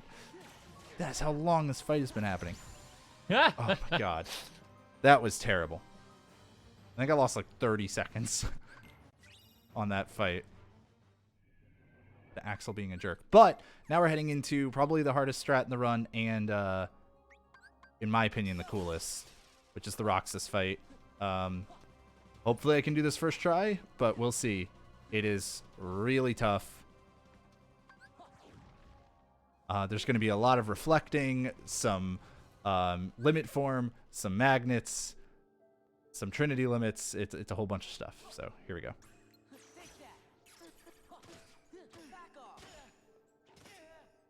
Meanwhile, I'm bullying kids so I can interrupt Misty's date. I think we're the bad guys.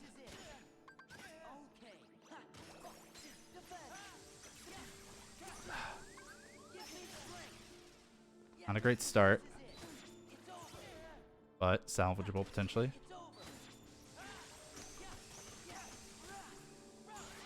Yep, I messed up.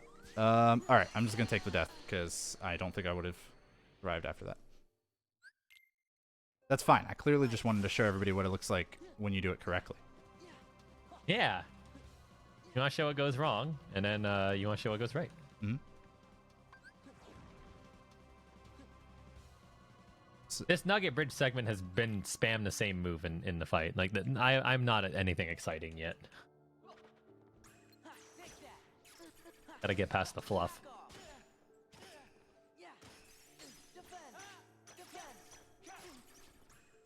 Okay, that hit is okay because I got both of the reflects off.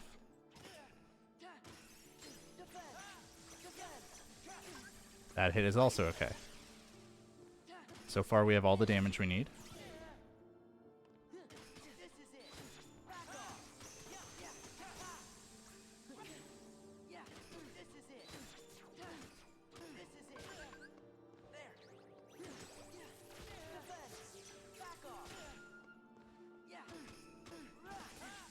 That should not have happened. I don't know why that happened. Felt like I delayed my attacks well enough. That sucks.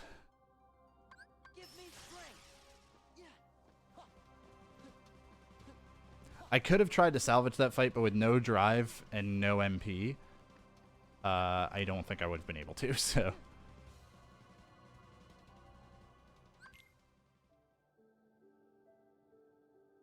Yeah, this fight is really rough.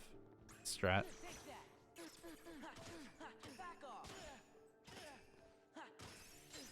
Every time I get to this fight, whenever I do this run, I always talk about how it's like one of my favorite fights in the game. Not because it's anything fancy, but it's just always neat to see like the Gen 1 king, Nido King, just kind of be usurped by the Gen 2 king. It's over. Yeah, take this. Back off. Otherwise, I'm still just going through this hedge maze. No big deal. Everything dies in one hit. We're not at the good fights yet. My guard break didn't happen. Oh, man. All right. Give me strength. Of course, the little bit that I did practice before this, this fight went fine. Of course, naturally. Yeah. You're adding time so we can be as close as possible. Yep. Take that. It's over. Because no matter how fast or slow I go through Kanto, none of this changes the fact that my final fight is red, and I need to not get thundered. Take this. That's a tall ask. Right. It's over. Yeah, I believe that item ball above us is actually a protein, I think. And our attack kind of stinks, so I might actually grab that protein. It's over. Defense. This is it. There we go. Now it's going to work. Okay. So the end of that strat is super fast. But basically, I'm prompting him to retaliate into a magnet that I place while I'm waiting for him to retaliate. And then do some stuff. Okay. Nope, that's not the end of that menu. That is. I'm prompting him to retaliate directly into a reflect after I've put up a magnet, or at the same, like basically when I put up a magnet. Which gives me a ton of drive back. So now, even though I was down to 1 drive, I am all the way up over 3, which allows me to use Valor Form here to intentionally get Anti-Form, which lowers a hidden counter by 5. And then I'm going to use Anti-Form again here in order to, again, lower my anti-points. Watch that drive built up all the way to almost 4. Using that strat while also killing those enemies. And now that I've used Anti-Form twice, that makes it I need that. That means that I am not going to have to worry about going anti for the rest of the game. Meanwhile, you had a cool sounding thing going on. I'm a jerk. I ruined Misty's date. She said, I challenge you in my gym, and I went to a different gym. Because you wanted to fly out of there anyways, so like, it doesn't matter. Yeah, so I'm going somewhere else so I can level up. That's funny. So we interrupt Misty's date just to go straight to Erica instead. I'm fighting I'm Zigbar. a jerk.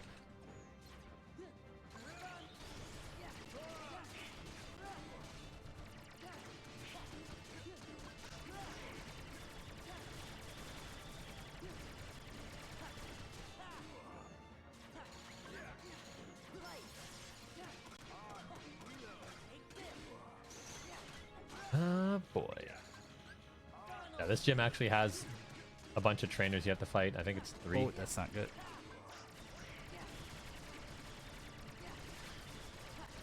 The way that, assuming you don't hit too many spinners, the way the PP management works when you're in this Kanto segment of this run is, unless your stats are either really, really good or really, really bad, there really isn't much to it. So it's so much less likely that I have the issues I had in the first half where I was just like, whoa, what move do I use? What happens when I accidentally used one? That's good. I slightly messed up that Zigbar fight, but thankfully I was able to still finish it off without him using his desperation move. Nice. Zigbar, a very hard part of randomizer runs, and yeah, it's still a pretty hard part here, I'd say.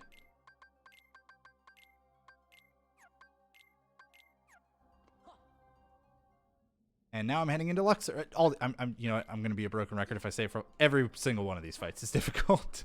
Xemnas one is the least of which, but he can still be hard. So I'm just gonna have to focus for like every fight here.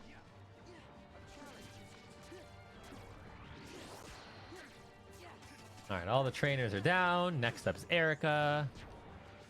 Erica's a pretty easy fight. We set up an X attack halfway through because the Victory Bell's AI is like 90-something% to use Sunny Day, if I remember.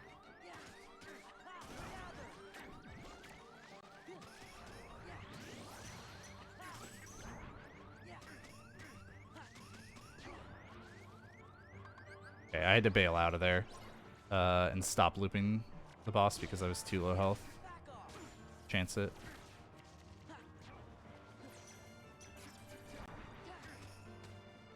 Oh, that pillar.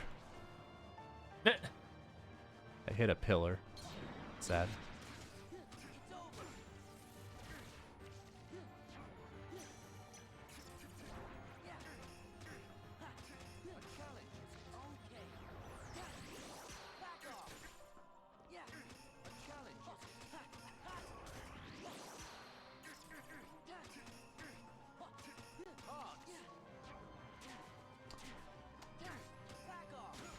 There's the Sunny Day. We no longer have to worry about that. I don't think I need... Ah. Yeah, I'm messing this I can up throw slightly. that away.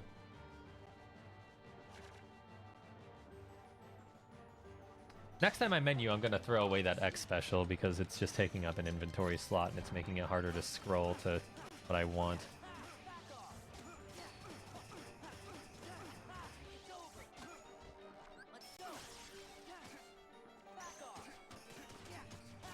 All right, first Kanto gym done. This is my version of a boss rush. You've gone through yours. I'm going through mine. I have not exactly gone through mine so much as still I'm going through mine. Okay, well, you know, fair enough. Unfortunately, We're both in the boss rush together. lost my drive at the end of Luxor there. That was because I messed up slightly. Well, not so much messed up as I changed things up because I was worried about that card that was still alive. But surviving is better than having, like, the drive is less important than just surviving the fight. So hopefully I can make up for it in this one. Look, gang, I'm walking on the wall.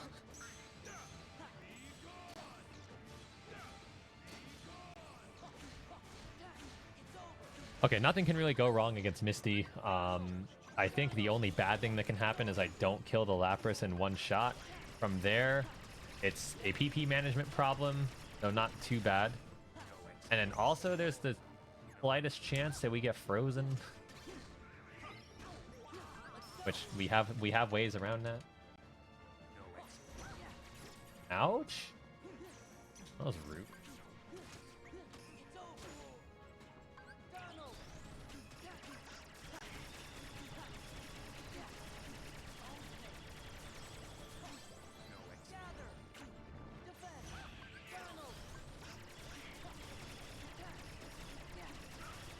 Quagsire is funny. No, if you were gonna crit anyone, crit the Lapras. Oh, come on.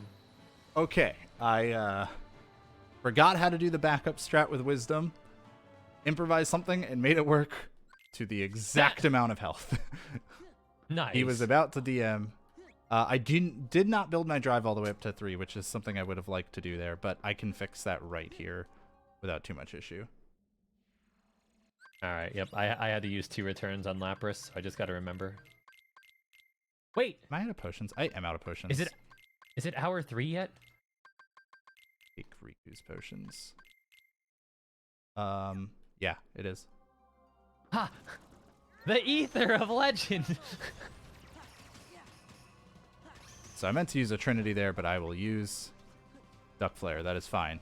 All I needed to do was get to 3 drives so I could go Wisdom form here. Not only to make the movement in this section significantly faster, but also so I can get all of my drive back before this next boss fight, since I am going to want to use a limit form again.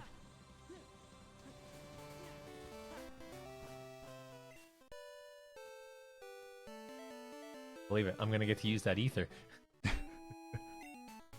I don't think I actually need to, but like I have to menu a couple of things anyway, so I might as well. Yeah, I mean, you got it. Now we're going to be respectfully taking the stairs here. So many people just walk up the front of the building. It's absurd. That's rude. Yeah.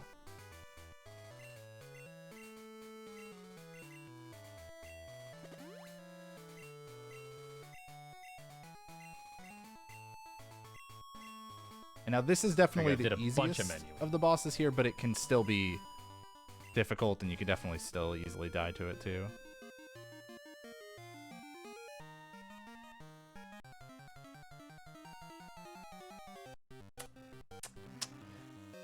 So, Hobbs, let me weave a tale of how I did all that menuing, because I was like, I'm gonna have to repel, and I did everything except one key ingredient. You want to guess what it is? Repel. How did you know? God damn it. I'm so mad. The entire purpose of that menu.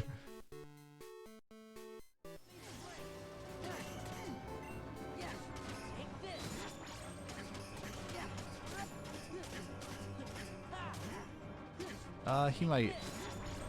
Yep, uh-oh. That's unfortunate. I kind of need that drive, but I can get it back after, I guess. Well, having to build drive a bunch of times here, but that's alright. Alright, next up for me is Sabrina's Gym. If everyone remembers, Sabrina's Gym has all the teleport tiles and whatnot. I'm actually taking an unoptimal route in terms of movement because it avoids a spinner. You could either take a faster path and have to dodge 2 spinners, or take a slightly slower path and dodge 1. Alright, so that was unfortunately slow.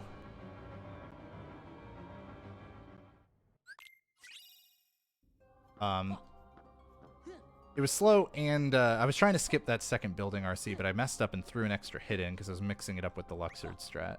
And on top of that, I now need to build my drive back, which I'm going to have to do here by using the Trinity and Magnet thing again. That's a range? Yeah, I'm going to summon because I'm not confident I can... Huh. There we go. Alright, so this room will refill my drive if I'm in a summon or drive. No, Mickey, I was trying to touch the save point to get my MP back. I didn't. This for alligator sucks.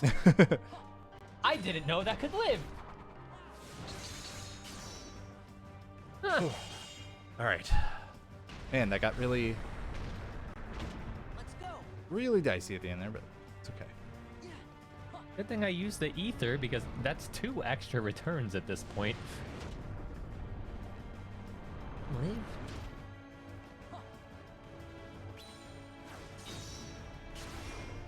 I think I have 5 DV attack. That sounds about right. Oh no. Which is barely runnable.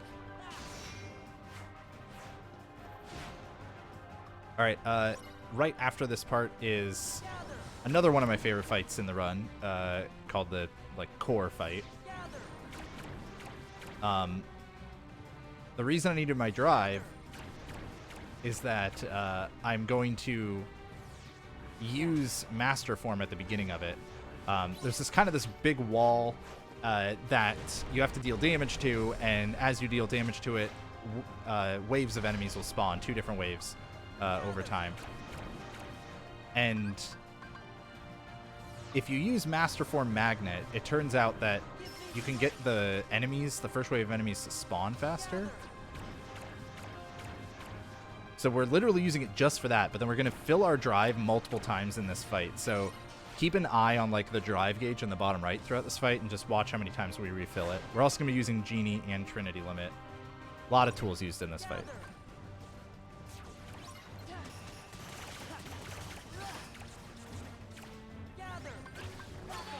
Okay, if I remember correctly, that is the last spinner I have to pass. So it is impossible at this point. Unless I do one really dumb strat that saves like 4 seconds, but if you get hit by the spinner, you lose like 30.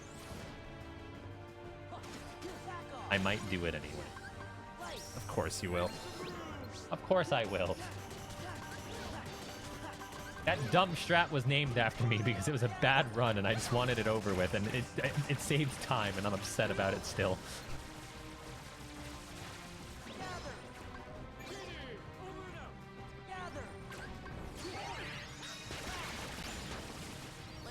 Uh-oh, I messed up. The enemies were spread out so weird compared to usual. I don't know how I'm going to fix this. Because I'm supposed to have dealt a bunch of damage to that barrier. That's Master Form. That is not what I wanted to use.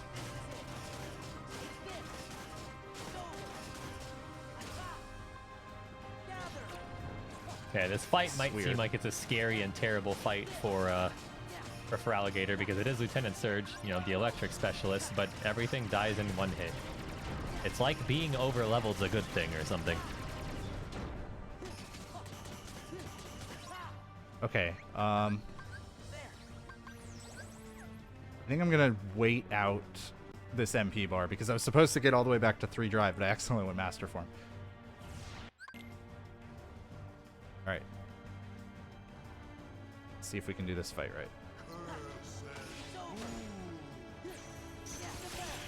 Surf on a water Pokemon is really good. If you never knew.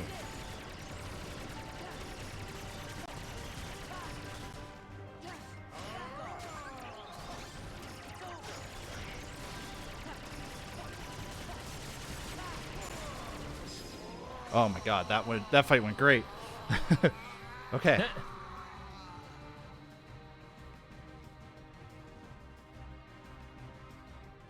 Now we're heading into everyone's favorite fight in Rando because we don't do it. Because it doesn't exist. And that is the Dragon Xemnas fight.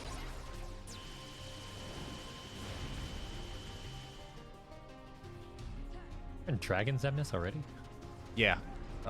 These endgame fights have been going better than I expected, Keith. I'm 2 minutes ahead of my PB. That's not fair! Don't worry. I'm nowhere going to mess close. it up and I won't PB. So...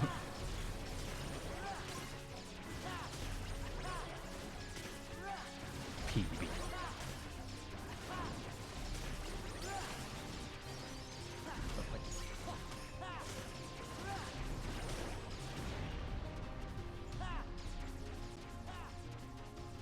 So I can do something on this section called finisher canceling, where I keep using a finisher, and then after I use the finisher, I use a move from Riku, and that lets me for some reason just reset my combo finisher and use it again.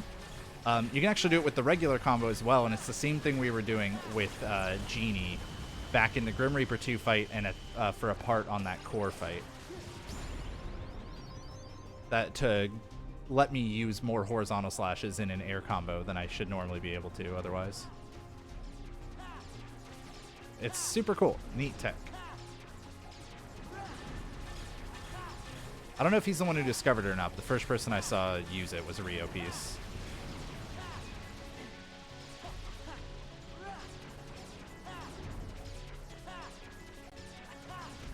Meanwhile, I'm in Pewter City Gym. Well, how many do you have to go before red? How many gyms or how many fights? Gyms. 4. Yeah, we'll be a little closer than I think you think. Because I still have Armored Xemnas 2 and Final Xemnas, and I'm probably going to die on this fight because I'm playing it dumb. Okay, maybe not. I hopefully shouldn't die here. But yeah, Armored Xemnas 2 takes a long time, and Final Xemnas takes some time as well. Trying to see how many fights I have left. I think I have 5. I think I have 5 fights, but there's just movement.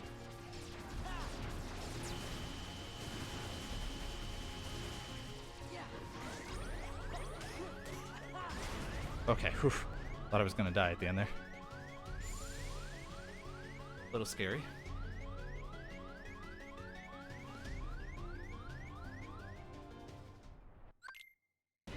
I've also never been so low on potions that I had to take them from Riku, so like, we'll see if that affects things for me.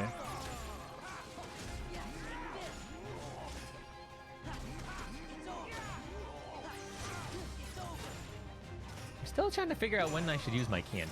You can go with now.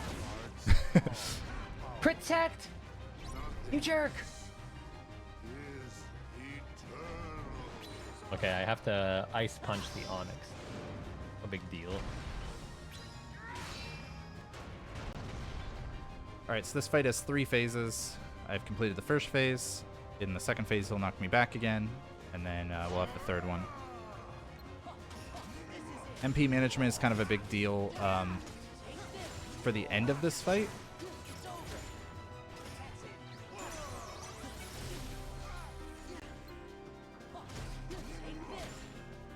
Imagine being a gym leader and still having a Rhyhorn instead of a Rhydon at this point in time.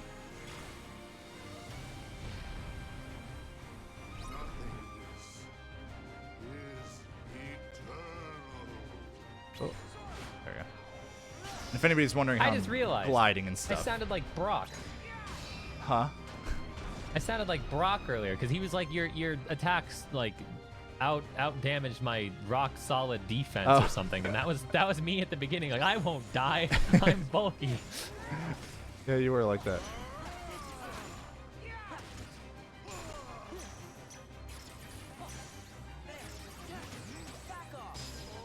Okay.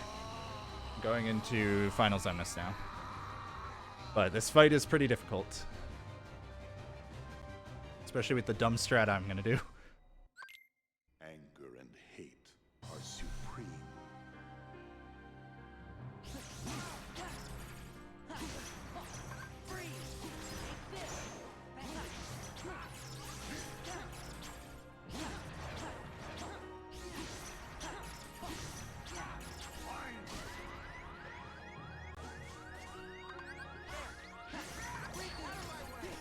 Got Cinnabar Island coming up, and then after that we go to Fuchsia, and then after that we go back to Viridian, and then after that we go to Red.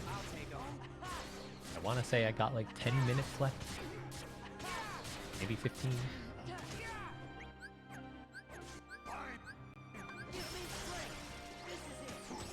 No.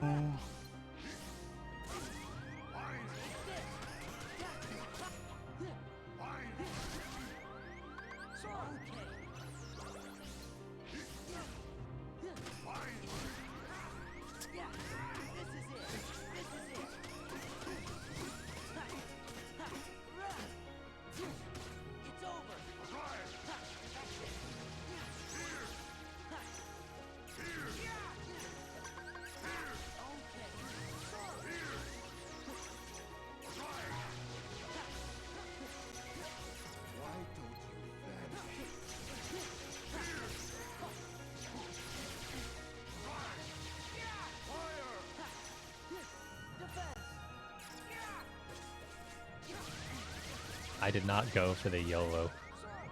I went around like a responsible adult.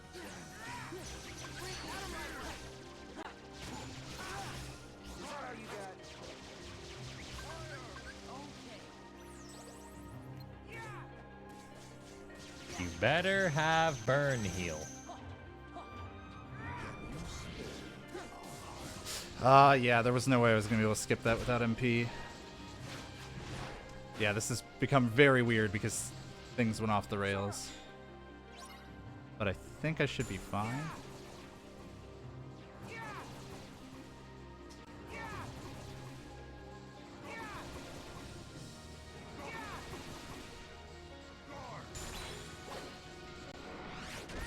Oh, Riku almost died there. That was actually really scary. Is that all you got?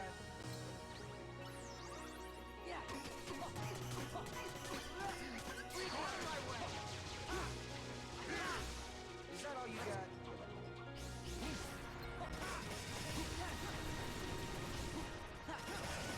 I'll take 'em.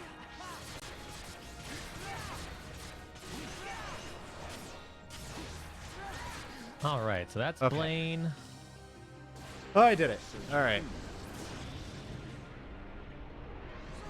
Keys, I'm gonna PB. Yes.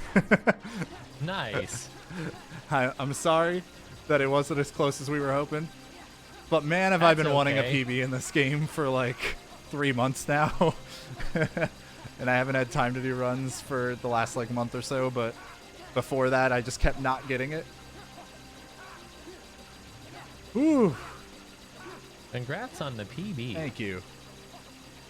I am super psyched. I'm losing like a full minute or more on this fight, but it's still going to be enough to PB by a couple minutes. Oh, man. Anybody familiar with Rando, by the way, there's no way to actually skip the laser dome in the vanilla game.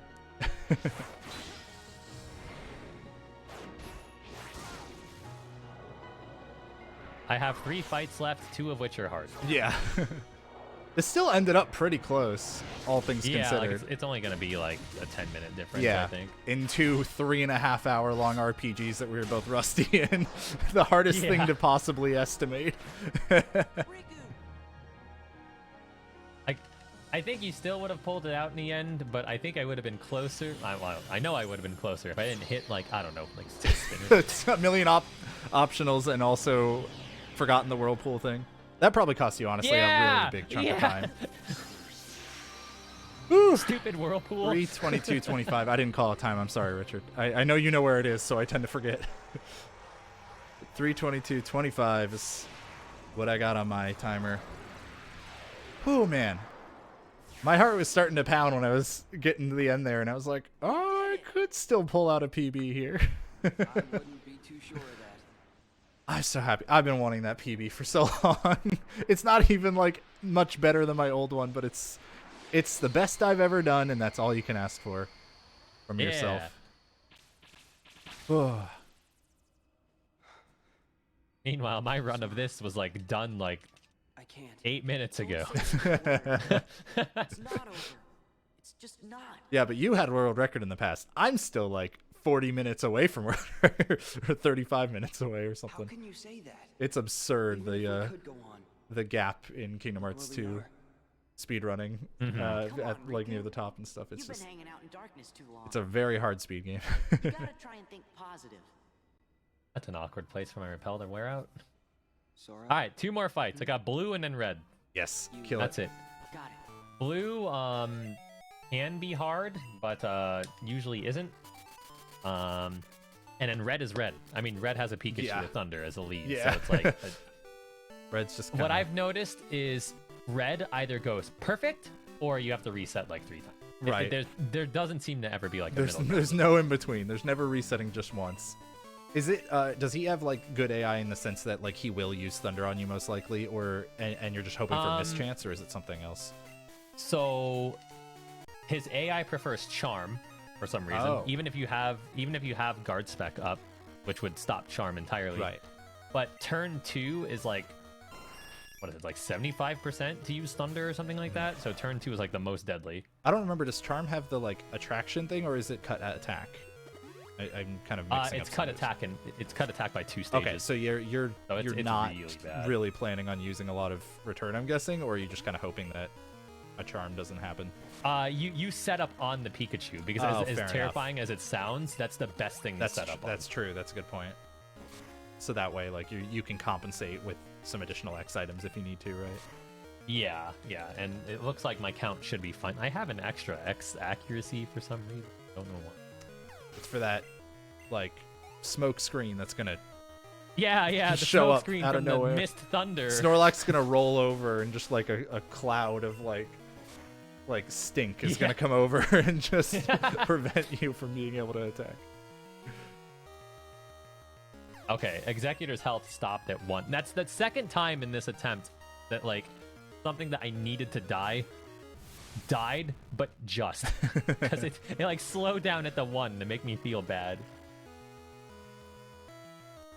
Also, just gonna remind Richard of this, but I'm sure he's already onto your audio exclusively. But yeah, I can't skip these cutscenes, so there will be some audio to mute at the end.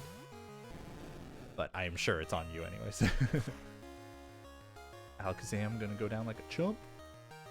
turn? I'm behind, so I'm sure he already went down like a chump to critical no Oh, less. he sure did. Yeah. Wow. Yeah, see, this is kind of neat because when we did your key item rando, and like we got really blessed with the good like return poke. Yeah. Like this shows how good return is. Oh, Like yeah. we skip earthquake. We straight up skip earthquake for it because like you just do so much with it. Well, and it's like earthquake would help you primarily, I would imagine, on the Pikachu, who is already like the least defensively bulky Pokemon that Red has, right? I mean, I guess you would use it on Blue maybe, but Yeah, I think if I remember the old route that used earthquake. Like you used earthquake in a. You lived. Okay. You use earthquake in a kind of clever way. So Hitmontop on Bruno, can use dig, oh, neat. and So it's it does protecting the against that. double damage. Yeah. That's cool. So the fact that was a range, I'm just gonna go ahead and because I only need 3x attacks. We're just gonna, actually, I only need 2, but let's do that. Yeah, I should have enough. Okay, so I have 9. I need 1, 2, 3, 4, 5, 6, 7, 8, 9. Exactly. Okay. Well. Here's hoping you don't need any extra for any reason. That would suck. So do you not use Surf on Arcanine just because either normally you don't need the super effective move, or is it like PowerPoint management, like you need those Surfs for later? You normally don't use it on him. You use it on the Rhydon, and usually if your Totodile isn't butt, then you would The return will just be kill it. fine, and you Yeah. you don't have to worry about it. This is silly because I still haven't used my rare candy, and now it's like it's barely going to be useful. Yeah, I told you whenever I was saying use When it now. you told me I was in the middle of a fight. Well, then you should have don't used it feed right candy after. to your monster. Yeah, this is the last fight. This is the second hardest movement in the game, I guess. Like the first hardest is if you do like optimal ice path. This is only hard because it's dark.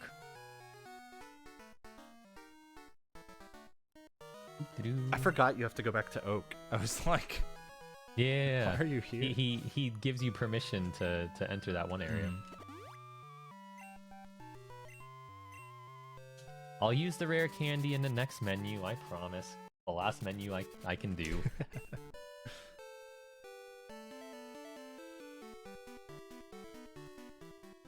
Alright.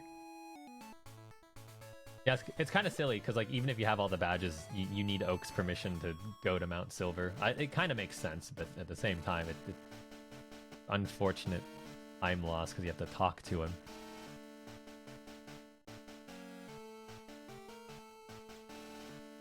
This is great because we really have had it go back and forth now a lot whenever we do these Pokemon versus Kingdom Hearts things.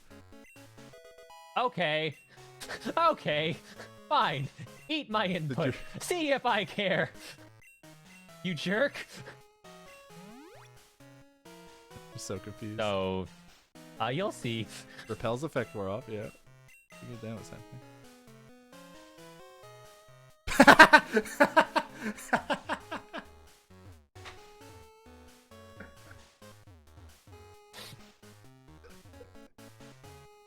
And you only had one.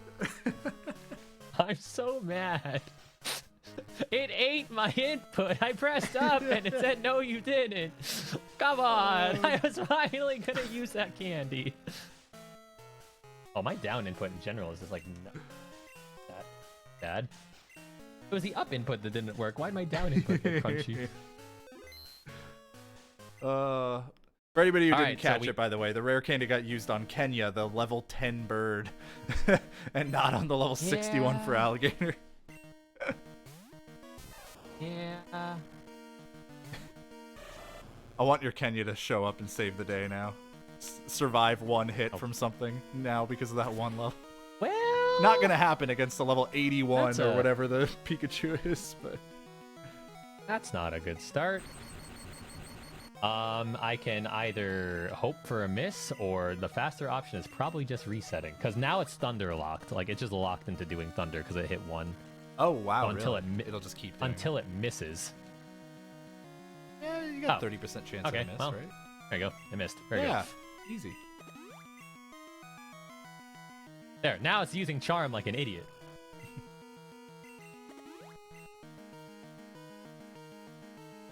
All right. One more X attack.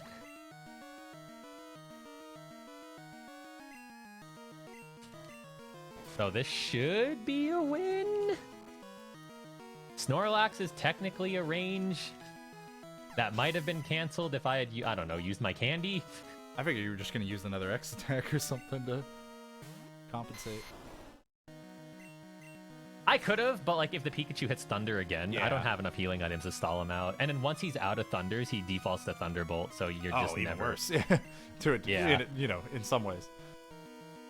So at this point, the only thing that can really go wrong is Snorlax doesn't die in 2 hits. Because it can... I think it can Curse, I think is what it can do. Blastoise can crit you with Surf, which does a decent amount of damage. And then Charizard, if Charizard and Blastoise both crit you, you die. Charizard can burn you, but I have a spare Surf, so that should be fine. Is Charizard last, generally? Yeah. Okay, so yeah. Okay, Amnesia's good. Snorlax either Amnesias or Body Slams. It's more likely to use Amnesia than Body Slam. If it Body Slams you and it paralyzes you, that sucks. It did it again! Stop doing that! Stop hanging on 1 HP!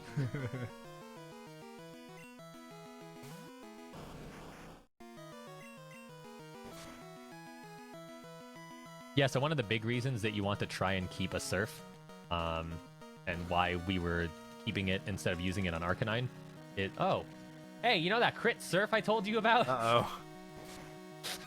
Huh. That's not good. But if Charizard burns you, then your next attack becomes a range. Unless you have a Surf, then it's a guarantee. Gotcha. As long as Charizard doesn't also crit us. That crit surf does do quite a bit despite the type disadvantage. Okay, no burn. And that's our last return. Look, perfect power point management. Perfectly routed. Perfectly routed. And time is right when I clear not this text box, but the next one, and time. GG, dude. I'm pretty sure that would have beaten what I got on Amber's show in the JHobz vs. the World. So, like, yeah, this easily could have swung the other way if I had a few fights go a little bit worse. Oh, man. That was super fun. I'm glad we got to It was fun to go Yeah. back through a route that I wrote like 4 years ago. It's been a while.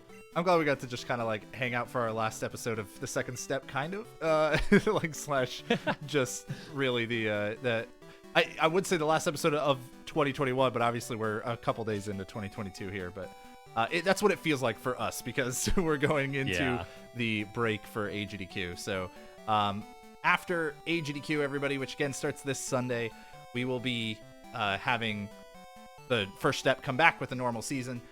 We are going to be trying some new things though in the new year, and we want to hear everybody's feedback about it. So please let us know either in like comments on YouTube or just in Twitch chat or on Twitter. You can tweet at Games Done Quick or tweet at us as well. I'm J_Hobbs on Twitter and JHobs296 on Twitch. He is at Keizaron on everything because he's a lucky son of a. And, I made up a word. And yeah, so we're going to try out some new things, including we're not going to be announcing the games in advance in the future. And we're going to be doing kind of more of a mix of our first step style and some improv races.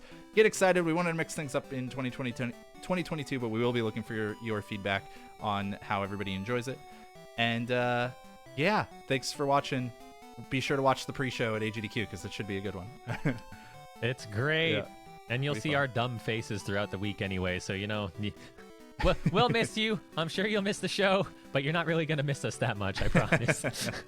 All right, stay tuned, everybody, for yet another episode of Church and Sarge's excellent show, How to Train Your Speedrunner, or How to Train a Speedrunner, I think. But, I mean, you know, they could be yours. I don't know. Yeah. Stay tuned. They'll be continuing with some excellent hotfix programming after the break. Bye, everybody.